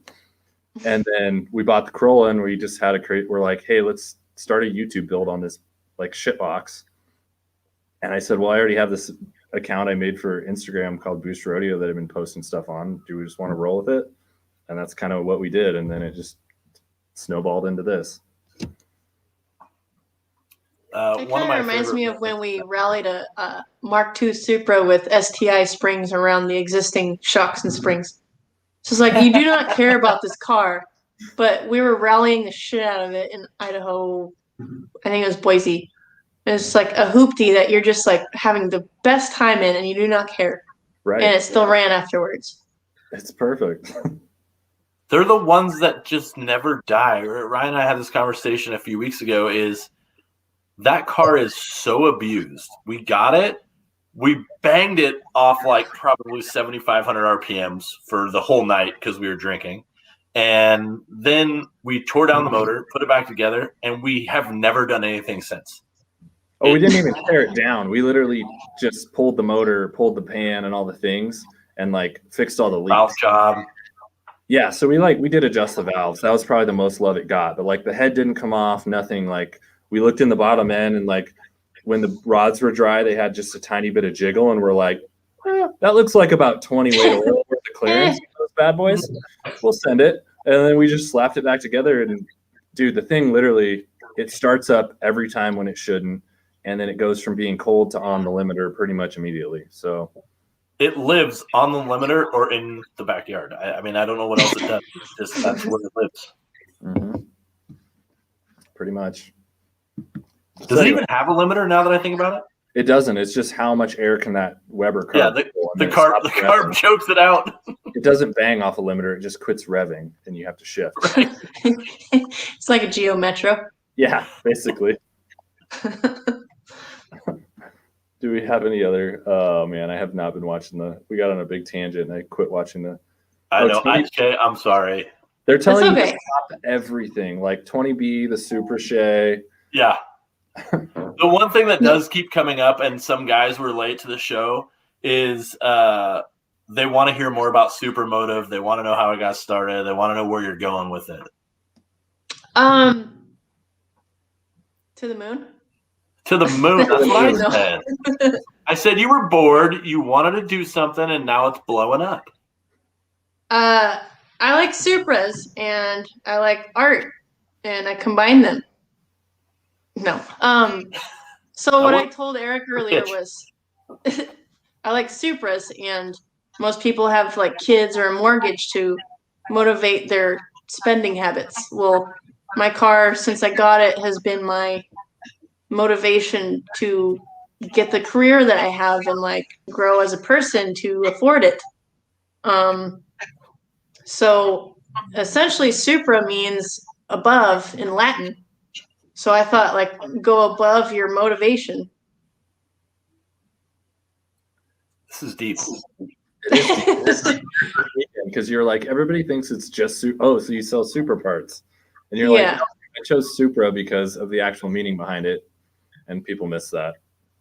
But. Yeah. So I'm kind of like trying to figure out how to word that to where I can make people understand it. Like just like, oh, Supra, you're just a Supra person. And that's why I didn't put like a Supra in the logo. Because a lot of people put Supra in the logo of something. And it's just like, maybe it's just Supra stuff. It's like, no. You need like all cars. You need to put like the slogan below it. So it's like SupraMotive and then has something to do with like elevate or like rise above. And that's what I've tried to think about too. But like, I don't know which one sounds good. I've come up with so many things. Like accelerate your dreams or above your motive or above. Yeah. Or like it's in there. Keep moving forward. It's in there. Yeah. Or Toyota, let's go places. Yeah, so I didn't know if I was going to put like SupraMotive wraps because I didn't know if I was going to do parts and wraps. Yeah. But it's mostly wraps. That was the most timely answer because right as you said that, someone asked, what does SupraMotive offer? It's like you're reading the questions for us. No. I think that's a good call, though. Like, honestly, I was really glad after the fact when we really thought about it. Like, why'd you pick BoostRodeo? And it's like, well, because it means nothing. And it's not tied to anything, so I can take it wherever I want. Like, we can do whatever the heck I want with it because it doesn't mean anything to anyone. You know, Yeah, like Boost is in multiple cars, and rodeo sounds like a good time. So that was Boost and good time. That's literally it. Turbos and fun shit. Yeah. One of the guys on the off-road group commented recently about when we were younger and we were doing motorcycle things and off-road things, we always called seat bouncing on our dirt bikes boosting. So you would seat bounce something and it was like, oh, you're going to boost that lip. And so now it's like, I completely forgot that was a slang term 15 years ago or 20 years ago, maybe. So I'm like, oh, it's making a comeback. So we're bringing it back. It's going to be boost for all sorts of things. Well, there you go. See, where mine is just Supra, Boost can be so many other things.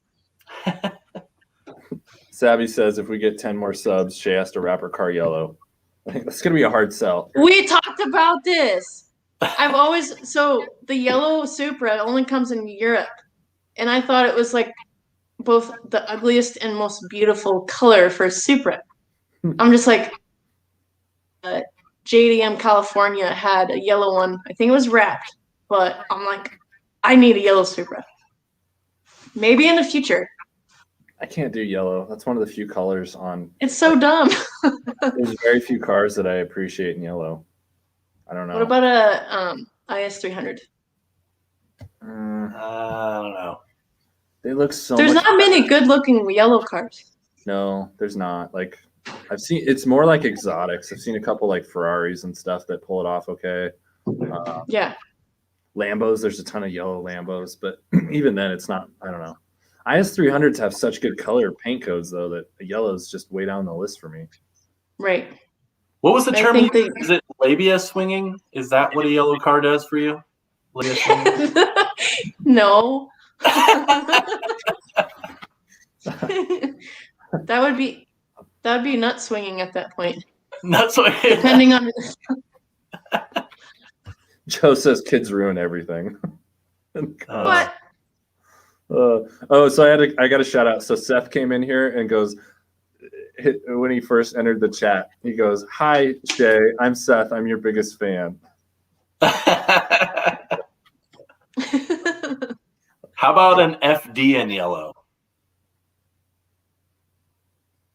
They're supposed That's to be not- red. There's one in Marysville, actually, 15 minutes away from me. It's got like the gaudy wing. I don't know what brand it is, but it almost looks like a mix between a Supra spoiler and like a TRD version Supra spoiler. It's just huge. But yeah, there's a yellow one in Marysville that I've seen. I know Russell Not bad. has the chrome gold FD that's wrapped. Oh, That one God. actually, it looks pretty good. It's literally like the entire thing's heat tape. It's literally a gold wrap. Really? It's a drift car. It's chrome gold. Yeah, like gold. Have you seen the engraved gold R35? No. I don't think I've seen that. That's another thing that I do is engraving and different artwork and coffee painting. I like engraving stuff, so my valve covers are engraved. But yeah, this R35 is gold. Ooh. I don't know how many hours that took to engrave the entire car. I've seen them on other cars. I haven't seen the R35, and it's insane how much time goes into that. Yeah. Oh, and then there's a 2JZ I think it's actually gold plated, engraved. The entire car, the pulleys, everything. I have seen that one. Like, it's crazy. That's one of those things, like, I do not want to put it in a car because it's so pretty. I would not want to keep that clean. It could be No. miserable for car shows. Yeah. So we have 2 FDs now. I pulled that from somebody else. What about an Evo 8 in yellow? I do like those. Yeah. Every once in a while, I'll find myself on Craigslist looking for a yellow Evo. How many tall cans does it take to look for a yellow Evo? I don't think it's a drinks issue. I think it's a bank account issue. Yeah, so I was just talking to someone about how even a wrecked one's still 18 grand right now. Yeah. My mileage one. Hey, here we go. I was trying to find this Shay. That. You can't see it very well in that picture because only the front's in focus. But if you guys can see that, this is all engraving, and it's like filigree all the way down the valve covers. This is a really sensitive subject for me, but do you notice the gold cap? Yep. Do you know how rare that is? The TRD cap. Oh yeah, like people sell children for those. So guess how much I sold that for? How much? Oh no. $180. Really? Stupid. People sell those for like $800 at the minimum. Yeah. Jeez Louise. It's a piece of metal. I know. Hey, with the people we have in the chat right now, don't get them going on rare parts and astronomical. I know. I The know. gold cap comments are flying right now. Yeah. I mean, Dell has like 10 grand in freaking TRD wheels hanging on his living room wall. That's what you were Guy's saying, yeah. Hoarding all of Japan in his living room. So the only reason I got rid of that is because I cannot match that freaking color anything. Like everything was purple, and I was like, purple and gold. It was this Crown Royal or something in my engine bay. Yeah. So I don't know. I thought it looked cleaner with gray valve covers. I just had to let it go. Yeah. Oh man. But Damn. it's a big regret. Do you have a picture of that Supra logo we pulled off that donor car? No. Did you ever sell those? Oh, I have it. No, I'm not selling that thing. Are they You're not gold? selling it? Oh, I don't What see. color? That was gold. red and gold? It's gold. Let me With find red? it. No, it's just gold, different shades of gold. So I was trying to think the other day.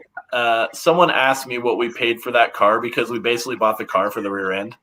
Did. So we bought And- an M8 for reference for everybody, so you know what the fuck we're talking about. We bought an MA46, so first gen Supra Mark 1, because we needed the rear end for the Corolla, because the Corolla has a 6.3 inch diameter ring gear, so it's like this big. It's the And cutest I thing keep you'll ever. breaking it. It's adorable, but it shatters if you look at it. Like we broke it on dirt with 75 horsepower. Actually, no, we snapped an axle with 75 horsepower, clean off. It was impressive. And so we bought the entire Mark 1 for the rear end. That was it, because we couldn't locate one. It was $350, Josh. Is that what it was? Okay. Yeah.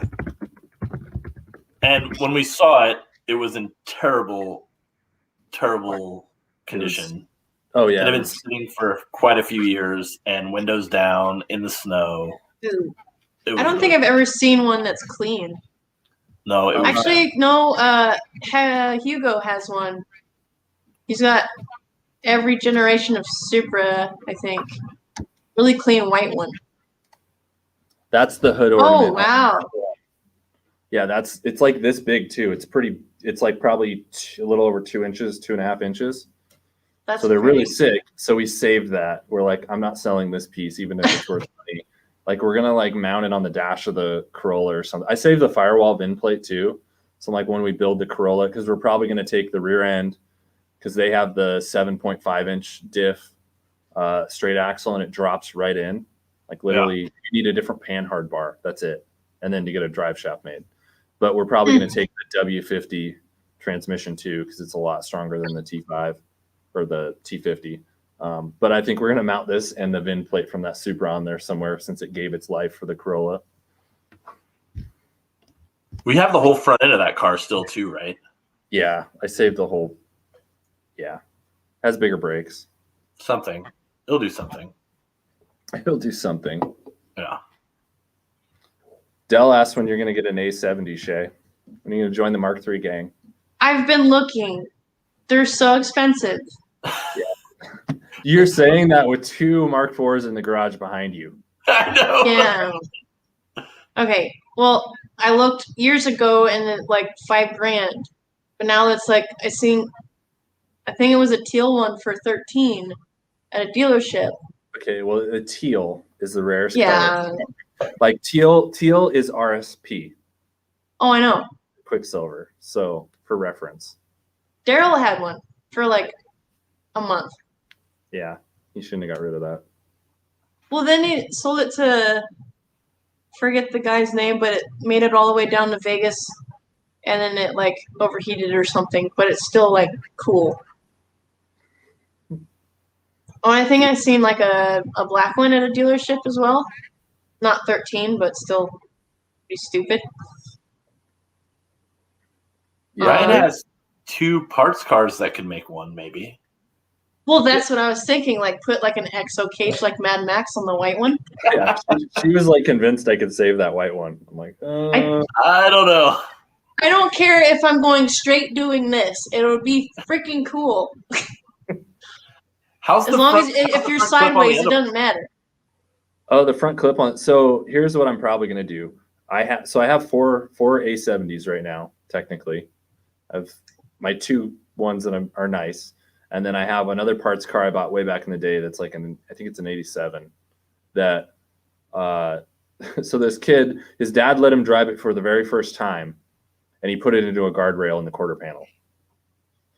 And so he dented the quarter, and he hit hard enough that it snapped the rear knuckle, like it broke one of the traction bars off. So the wheel was all cocked and whatever. So they just sold the car, like got insurance money and just sold it. And my buddy bought it, and I bought it as a parts car for like $80 for the entire. No drivetrain. It was a shell at that point, but I bought an entire shell for $80 back in the day. But I've kept the car, and I pulled some parts off it here and there, and like it's a little ratty, but it's a hardtop '87. And so when I got that white one, I was like, oh, well, it's got a good subframe and knuckles. So I technically could take that and throw it under the '87. And other than having a dent in the quarter panel, I could build that into a hardtop track car and either drift it or just take it on the track. And who really cares? It's probably going to get another dent in the quarter panel. So just a Supra fleet. So we might do that. Yeah. I like that plan. Yeah, we'll see. The A70s are at a point, though, where like the price ranges are all over the place. Like you can still find people are shooting for the moon on the ratty ones now, because they're seeing the pristine ones go for money. So it's getting really hard to find a like $500 or $1,000 shell even. There's been a couple that I've seen that are like, you need to take it to the junkyard, $500, or it goes to the junkyard. It's just like, no, like. They still pop up, but that used to be all of them. Like if they weren't nice, it was like a $500 or $1,000 car. Yeah, or like the pre-89s, nobody wants those. Yeah, but now people are really jumping on the pre-89 gang. Like it used to be back in the forum days, everybody would swap the front end and convert them. And now it seems to be like there's a huge movement of people that like that front bumper, but pretty much everybody agrees the 89 taillights are better, it seems like. Well, it's like, I think Phase Car's it's a pre-89. Pre-89, but then whatever's swapped. And then Corey had the opposite. Yeah. Yeah. I thought that was neat. I have one for you guys, and I'm going to try to moderate this because I know where this is going to go. And Shay, I'm going to start with you. So which generation Supra is the best Supra? The A90. The A90. I'm just kidding. Everyone's freaking out. We have A90 is the greatest. A90 is not. A80 is greater than all Supras, and people want to know what you think. I like the Mark IV. It's Weird. just. I couldn't have guessed that. It's got all the right places. And lumps I kind of like these ones here. I like these ones.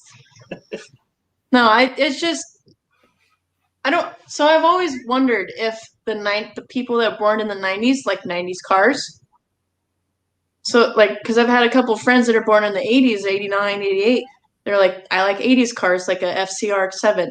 So like, is it a 90s thing that I like the Supra, like Mark IV? I don't know, but on with that.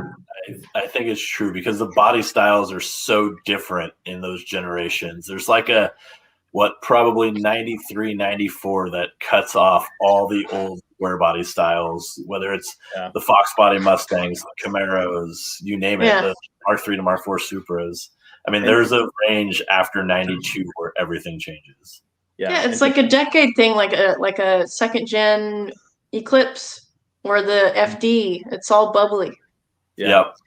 And Japan was ahead of that curve. Like the US all the domestic car companies kind of followed suit. But like you look at the Supra changing in 93 and the FDs, that like we were talking about, and a lot of those. But some of the US companies, it took them a couple, like they were a little behind. I don't know why I'm a sucker for an FD. All right, Ryan, your rebuttal to the A80. I saw Dell. Dell wants an A90 because he really looks good in aviators and likes to pop his collar. So he's joining that gang. Mine's the A70. I want both. I really want an A90 or an A80 in the garage as well. Like I want them both next to each other. But if I had to choose one, like people are like, what's the one car you can keep?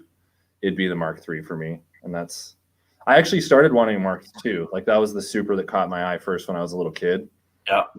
They are neat looking. Sick black one around town. There was a P-type with the superscript across the back of the hatch and the little hatch visor.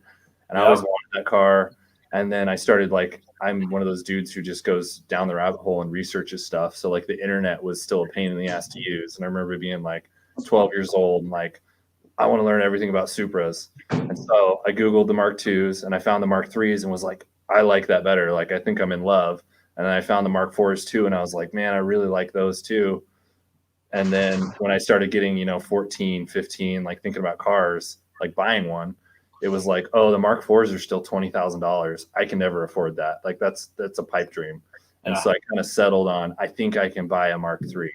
You got the Fast and the Furious tax, kind of like drift tax, 400 tax.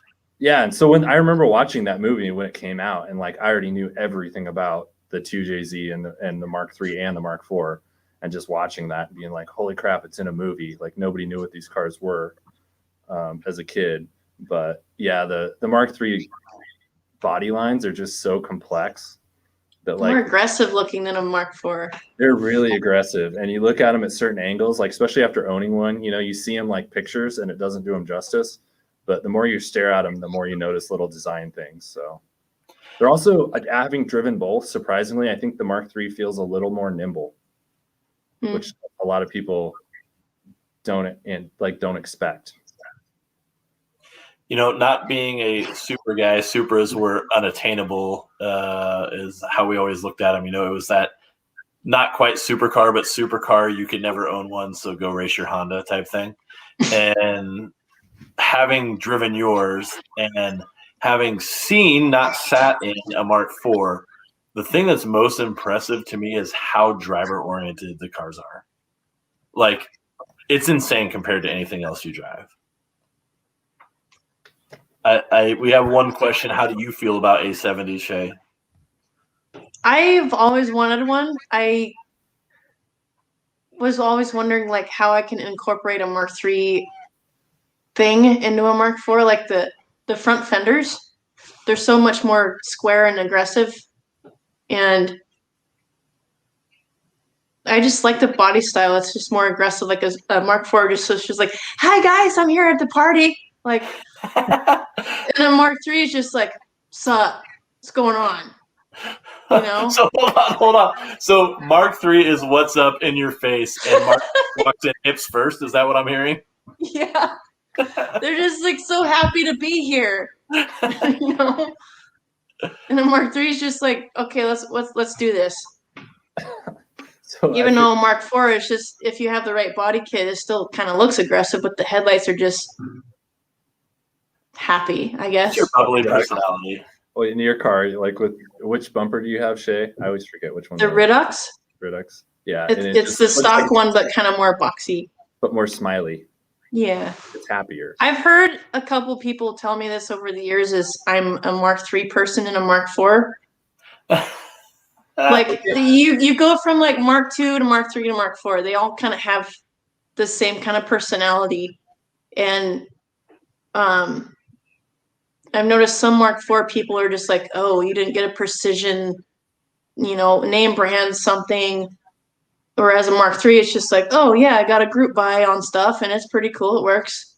Mark IVs, it's just like, you got what from eBay? And it's like, I'm sorry, it's work. My car runs. Yeah, there's definitely like Mark III owners have always been known to be cheap. Like that's been the stereotype. And unfortunately, a lot of the cars reflect that. Like there's a lot of trash Mark IIIs out there that people won't even spend money. Like Toyota parts,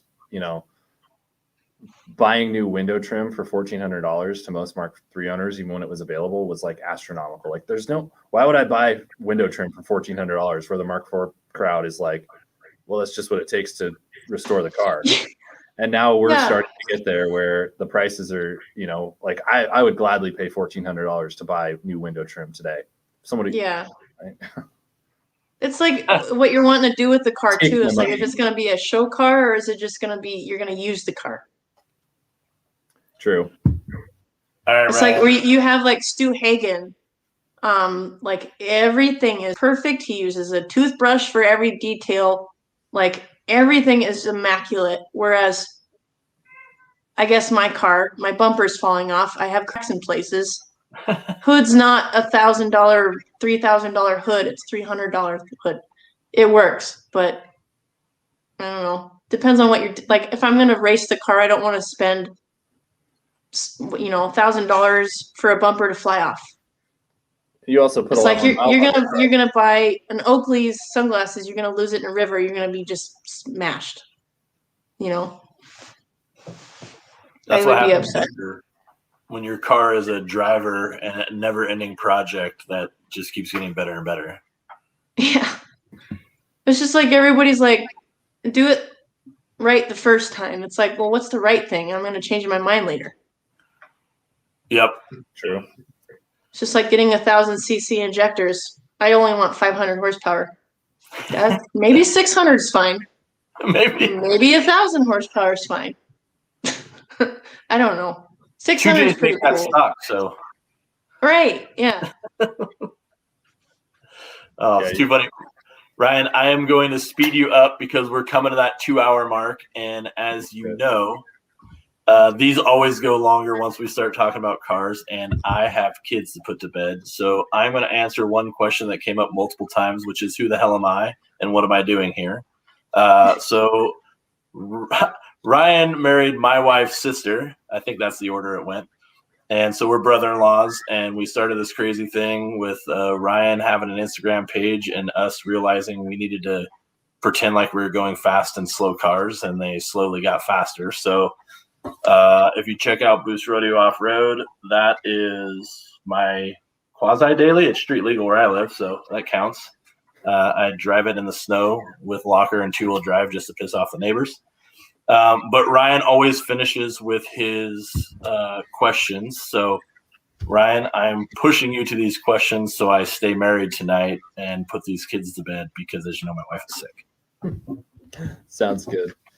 All right. So, Shay, I got 3 questions for you to wrap us up. I want to know what has been your most fun experience along this journey being to Shay Z?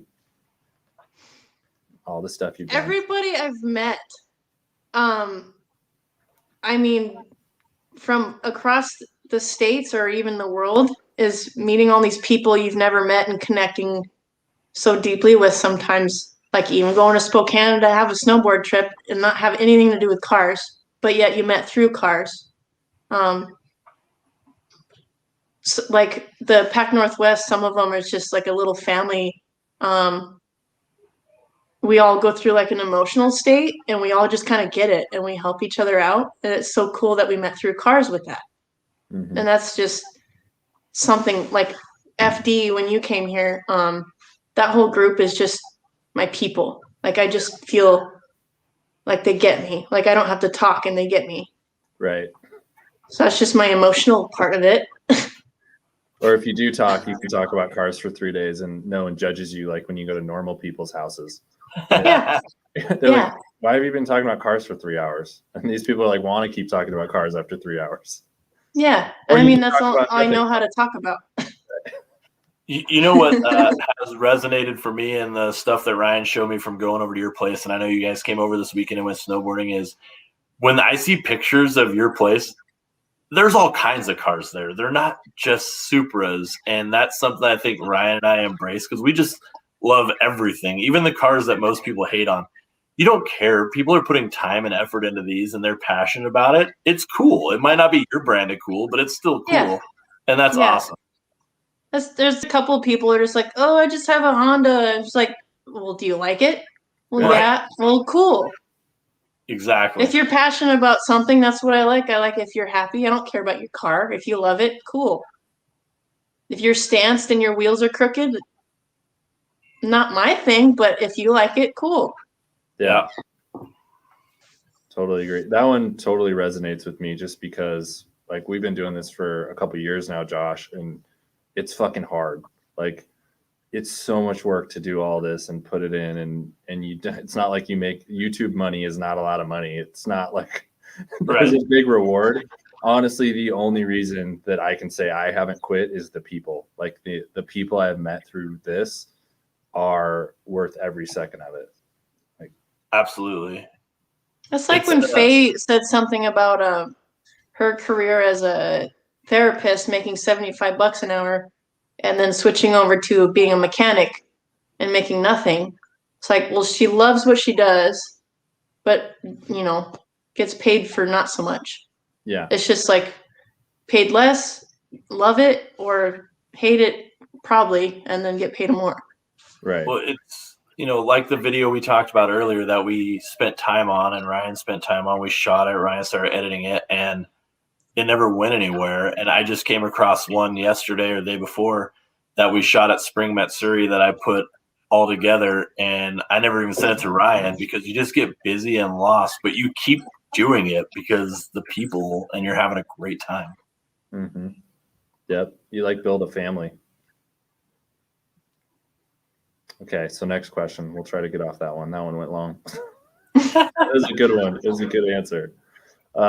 Who's the most? So you said people. So this is gonna be a tough one, I think. Who's the most impactful person you met along the way? Oh my gosh. Yeah, I know.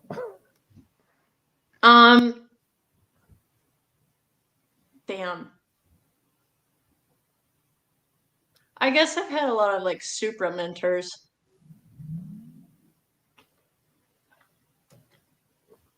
I mean, that's a really hard question. Right?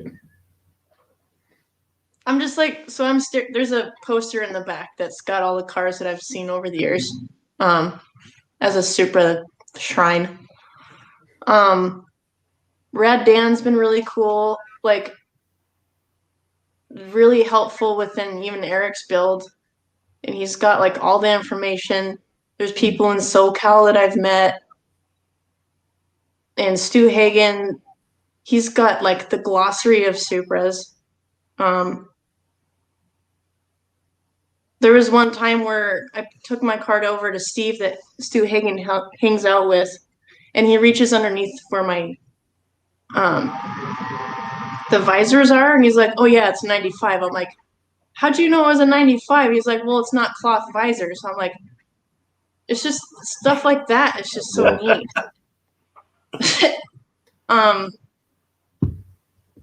There's just been so many people. Oh my gosh, I don't know.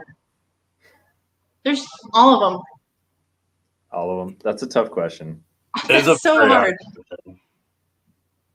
Especially because there's different people at different stages. Like yeah. Like your dad, for one, you're wrenching on the 572 or 454. Not sure which one. No difference. They're pretty much the same, but well, like, I started out with muscle cars, but like I even find teaching my dad stuff. For the most part, in the beginning, I always felt like I had to prove something to my dad because you're just my daughter, you don't know anything. And I get this car and I rebuilt the whole engine myself without his help, just based on like the Toyota manual and YouTube. So, and he's just like, oh, and wants to help out. And I'm like, well, I don't know how you would help because you're 3 hours away. But when I am in Yakima, I was like, what can my dad do? Because he doesn't get to be a dad anymore. So I had him ride with Daryl 2015 at Nationals. And he's like, he's got a 1J or had a 1J and with the S366, I believe. And my dad rode and he's just like, I'm going to put a 2J in my Camaro. Like, I was just like, that'd be so badass. But I'm just like, I don't know. But yeah, he's like, I never knew that Supras could be so badass. So ever since then, they've been coming to the Nationals meets every year. So that's cool. So he's taught me a lot, but then I've also taught him because, like, all muscle compared to fuel injection, all these computers and all that new age shit is like not what he's used to. Yeah. Sounds like my dad. Yeah. I was going to say to Shay, it's amazing when you get to that point because you do look up to your father so much and you feel like you have so much to prove where you do something that he doesn't know and you're teaching him about something. It's such a great place to be. Like, it just changes your whole relationship really with your dad. And I was going to ask, we can relate instead, like we can bounce off ideas of each other. And now I'm just like, oh, I'll hold the flashlight. Okay. Instead of, yeah, Dad, I did this. Oh yeah. What'd you learn about this? It's like, we just, Yeah, it's amazing. And Ryan knows how I feel. That damn flashlight. Yeah, you're doing it wrong. You're doing it wrong. My dad's got frustrated, like, no, over here. It's like, and he'll grab it from me. It's just like, sorry, I don't know. Oh, yeah. We've all been there. Ryan's dad is like the guru of all things. It doesn't matter. He can look at it and solve the problem. So I'm curious now, Ryan. I know I said I was wrapping this up, but I'm spinning this back on you. When was that moment with your dad? I've had some with the Supra where he started out because he wasn't into the fuel injected stuff or turbo stuff. Like, they had superchargers back in the day, but that was it. I mean, but the guys, like, he taught me how to rebuild a carburetor from scratch and just do all the things. But probably some Supra stuff. But some recently is he's got a 6.0 Ford diesel that he bought, that wrecked one, Josh. Yeah. And he's been fixing it, and it's just never ran right. And so being like a newer, everything's automated and electronic and turboed and going through all the things, even though I'm not a huge diesel guy, like, I know enough and I understand enough, but I've never really worked on them. So, but I've been helping him with that. So it's like, okay, well, what's it doing? Why does it not have power? Did you check your high pressure fuel pump? Did you do this? And then lastly, he took me for a couple pulls, and it was like, holy shit, you're getting compressor surge. Like, how many pounds of boost is this thing making? He's like, that was 47. And I'm like, wait, what? Like, stock 6.0 shouldn't make 47, Dad. Like, that's probably why you're getting compressor surge. And so we figured it out. And I'm like, you should probably check your turbo. And then, I kind of said that. And then a couple weeks later, he just pulled the turbo apart and sent me a bunch of pictures. And those have like the VGT turbos with the moving vanes. So it doesn't have a blow-off valve and it doesn't have a wastegate. The turbo controls itself for speed on the hot side. And he's like, shows me a picture, and it's just full of carbon and carboned up. And that's what I've been telling him was like, I don't think your vanes on the, like, check the hot side of the turbo. I think it's overspooling itself. And so you're running too much boost, and your fuel ratio is probably way off. So you're running super lean, and I don't know. And so he finally figured that out, and that felt good that he was like, yeah, this thing was not working at all. I think I was running like 34 or 35 pounds on my Cummins. I couldn't imagine it running anymore with the injectors it was on. Like, yeah, and then on top of that, his high pressure fuel pump had an issue. He found too, and he tore that down in the valley. And so it's like, okay, you were getting no fuel, and you were just boosting to the moon. Like, so that felt kind of good that I knew, like, I actually, had some input and it was right. And he was like, oh, okay. Hopefully you guys didn't hear my cavalry come upstairs. All 4 kids apparently just raced up past my office. I did. Okay, so I got one more for you, Shay. The last one's, what's been the biggest challenge for you? When I rebuilt the motor, and then when COVID happened. So force feds up in Canada, and obviously can't take my car up there, and that's where I got most of my work done. I had to learn real quick how to do it myself because I don't have money for that. At the Laguna Seca road trip, I was going all day on that track, just wide open, and then it started like over boosting, and I wasn't going anywhere. And I'm like, what the hell? And I was like going throughout the whole car, and eventually I took it up to force fed, and they're like, oh yeah, your wastegate plug came out. I'm like, oh, I would have never thought about that because it's this big. And so 2 months after that, I spun a bearing. And I was like, I cannot do this. I'm just like, I don't have any money. I don't know how to do this. I've never rebuilt a motor before. So I'm just like, wait a minute. My job's like, okay, you had a sign-on bonus for $1,500. I'm like, okay, that's gonna come in January. I can do this. Machine work, fine. Whatever. And then so I rebuilt the whole thing in my tiny little apartment garage, just by the book and YouTube and forums and everybody helping me out, like on Facebook, whatever. Mm-hmm. And for some reason the car runs. I don't know. And so the COVID thing, I had to rewire my fuse box, put it to the back of the car. And even my tuner is like, how is this not catching on fire? Like, I've never seen this work. I was like, I don't know. I spaghetti factory in my garage for a week. I don't know. And it works. And then I'm really impressed. I still don't have confidence in it, but I mean, if a girl can do it. Oh, geez. We have this conversation, it seems, every time we get on one of these. We had it with Emily, we had it with Faye. I don't know if you watched those, but yeah. Ryan I gotta push it because still people are just like, oh, I'm a girl.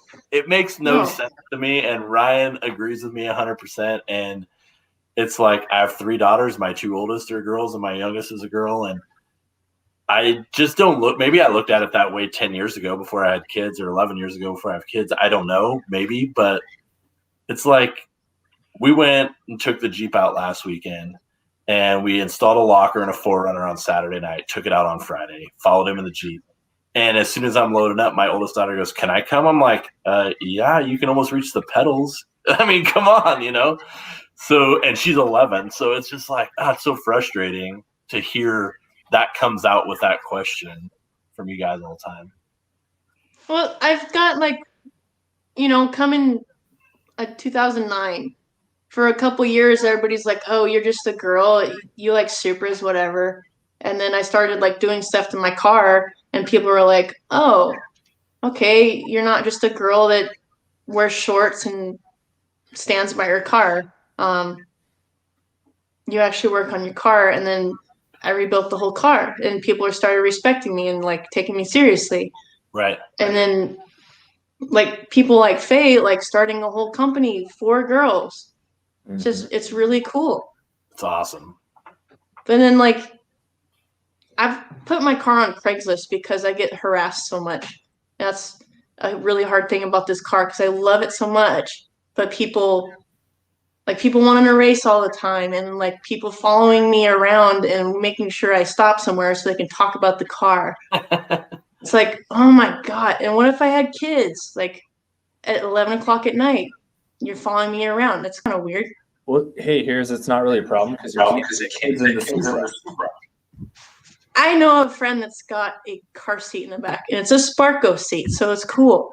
I had a Recaro in mine. I did. Recaro, yeah. It fits, but I will say, in mine, I had to have the other seat all the way forward, and so you're getting one kid in the car in the rear, and there's no one in the passenger seat. Yeah.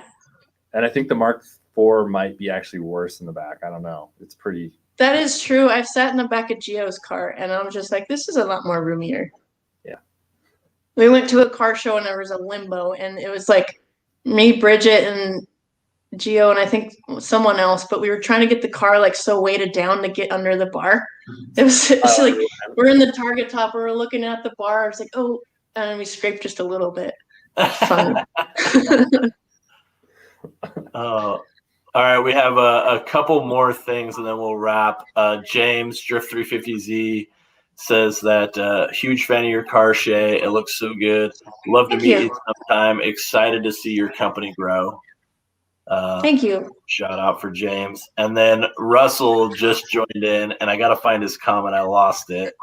Oh, he says, well, I'll get to this in a second. So Russell's my buddy that has the Chrome Gold FD. Swapped, plus a million other projects he's always working on. But he wanted to know what was the wildest thing you think you've seen with a 2JZ? I had 2 that came to mind. So we were just talking about the Golf Mustang, Shay.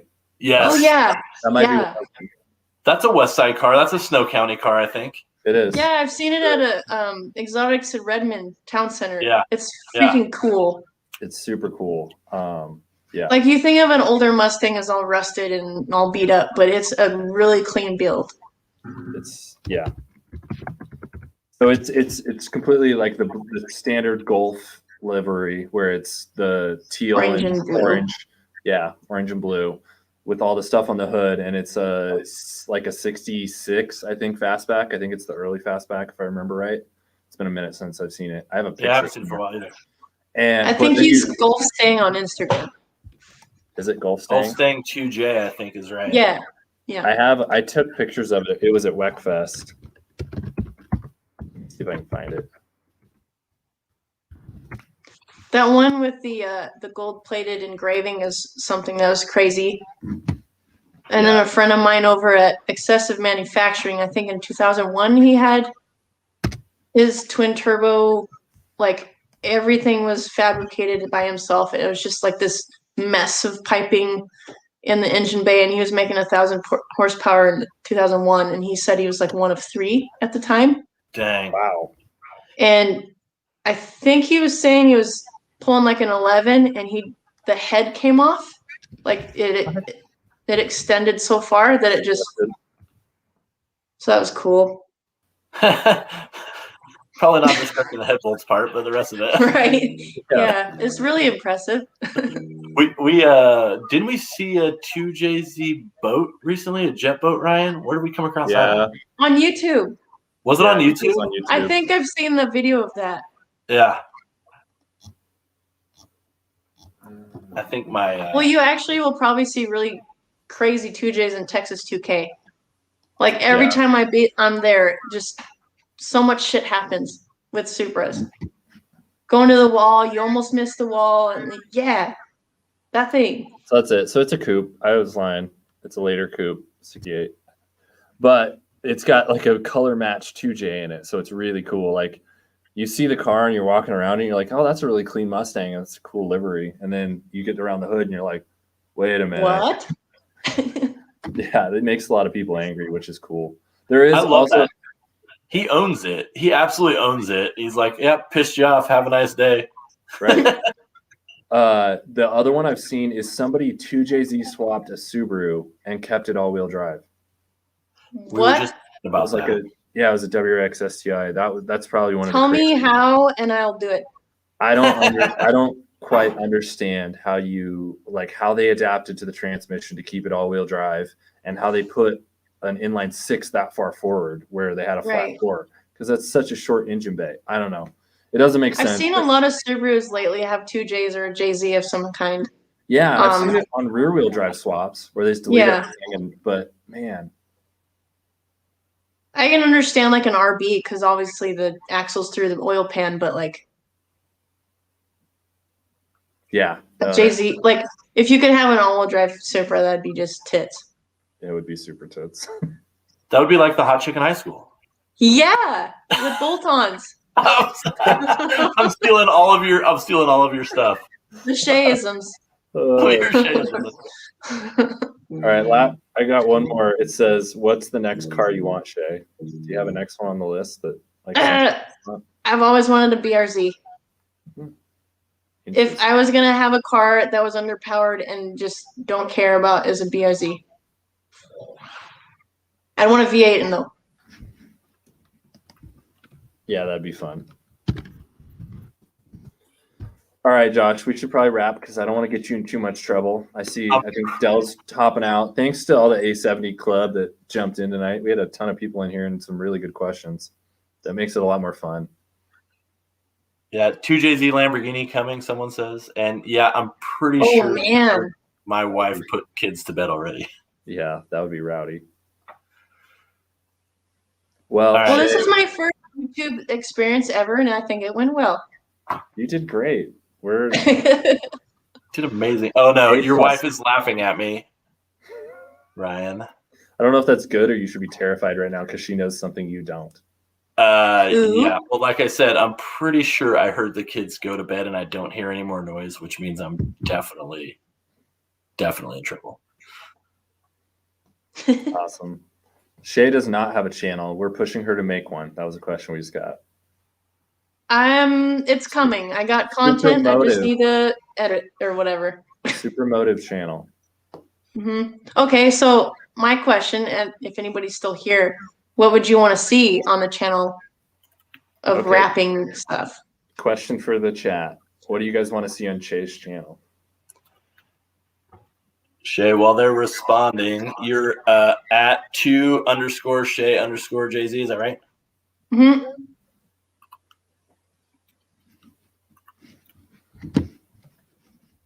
They're asking for your Instagram. 2JC. That one. Oh, I screwed it up. Sorry. Yeah, yesterday, so I was like, I gotta play in the snow with my Supra, and I backed out of that spot and my bumper came off. Oh, did you? It's like the diffuser part of it just scooped it up and ripped off. So. Oh. But I have quick release buttons, so it's no big deal. Brian says you can have his BRZ. So you're done. You already wrapped it, so it looks good. Yeah. I'll just have to have a mullet or something. I was waiting for Dom. So I think you got a ton of content. Somebody says they want to see engraving. That would actually be super cool. People really like watching that like artsy, meticulous stuff on YouTube because they want to see like, I don't know, anything that has like a process and then a payoff usually does really, really well. I found out like, so doing engraving would look really cool. They could watch like a time lapse and then see the finished product. People would love that. Russell says he'd love to see a breakdown of your favorite cars. So you could just be like Shay, but Donut Media style. Ooh. That's a hard one to get to. They're pretty badass. They are badass. It's hard like, to do. How can you be James Pumphrey? Like just hey guys, got a Supra in the background. You know? Everything you want to know about Supras. Go. Yeah. His Gambler 500 in Portland was amazing. It was amazing. Yeah. They want to see you build a Mark III on your channel. Oh my god! All right, Shay, so we're buying I'm Mark accepting sponsors for Mark IIIs. I will take a shell. Whatever you guys want to see, I'll build it. Well, okay, so you could be sponsored by SupraMotive. I should ask them. I feel like I'm sponsored.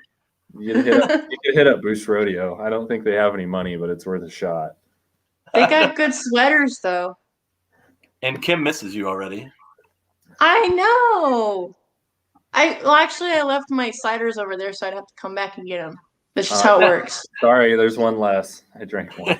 Ah. It wasn't bad. Really? Pretty good. Oh, he sent us the 2J Lambo. I'm excited to see that. Oh, Brittany says she wants to see some track footage. Did you put a GoPro in when you were on Laguna or anything? I had my phone on my dash, I believe.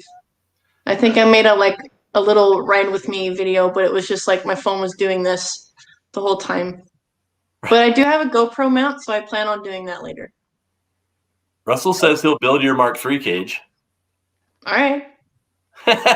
Dude, he builds good cages. Like he does good work. So take him up on that. I've seen. So my dad had a buddy with an '87 Camaro or 80 something Camaro, and he did the cage in my garage or in their garage. I'm just like, how do you even like do the math of the angles and like it's insane. What's crazy? And I remember going to Texas 2K in 2012. I think it was, and the Titan Supra, it just looked like a spider web in the back. I'm like, how do you even? What's so funny is they start with a hoop and have everything else planned in their minds. Like you can't get it out. It's just, I'm building a hoop and everything else will follow. Trust me, I'm a professional. Yeah. Well, it's how like with Eric even, he'll be like, how do I do this? And what that, I'm just like, I can't tell you what's in my head. I just know how to do it. And I don't even know it's correct, but it works. That's what it's, I hate trying to teach people things about cars. It's like, I don't know if it's correct, and that's just how I do it. And the car's running, so. I have a hard time with that too. Like with anything, I get it in my head, and it's like, I don't understand how to relay it to people a lot of the time. Yeah. All right. There's I just gotta like a lot go. of yeah. Go ahead. There's commotion out here. I'm hearing commotion upstairs too, so mine are definitely not asleep. Brian says you need a mullet, so I don't know if he's talking about you, Shay, or who, but somebody needs a mullet. Well, Oh, I heard the gosh. mustache is supposed to come back today, so Oh, I got it. Yeah. now, Shay, I do have a homework assignment. If you didn't already have this song for your Camaro, you have to look up the Bitchin' Camaro song. The bitchin' Camaro. Bitchin' Camaro. Just look it up. Trust me. Okay, I will do that. It will be everything you imagine. Maybe on my first YouTube video, I'll put that in on my Supra. Put it in. I don't know. Do it. All Doing right. a burnout or something. Josh, we'll wrap because you need to go tend to Doing kids. dad things. Yeah, do Yeah, dad. I know. Dad life.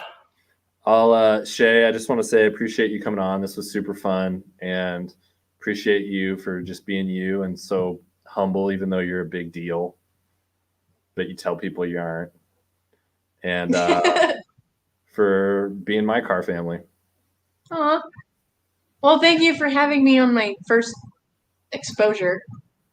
Usually I don't like showing my face, but this was fun. It was fun. It was super fun. I appreciate everybody in the chat too. We had a ton of people tonight. And we had some really good questions, and it was fun to watch over there. I think they were having fun with each other too, which is cool. So Yep. yeah, we'll catch you guys next week. We'll have a regular video, and then the week after that, we'll have another live stream. We're still kind of lining up who it is, so we're a little touch and go at the moment. I heard really cool people are coming. We have some cool people lined up. I just don't know the order of the dates yet. So Right. I will tell you guys that. I have some people I'm really excited about still on deck for the rest of the season, just ironing it out. So hope to see you guys in 2 weeks again. Later. Thanks, Shay.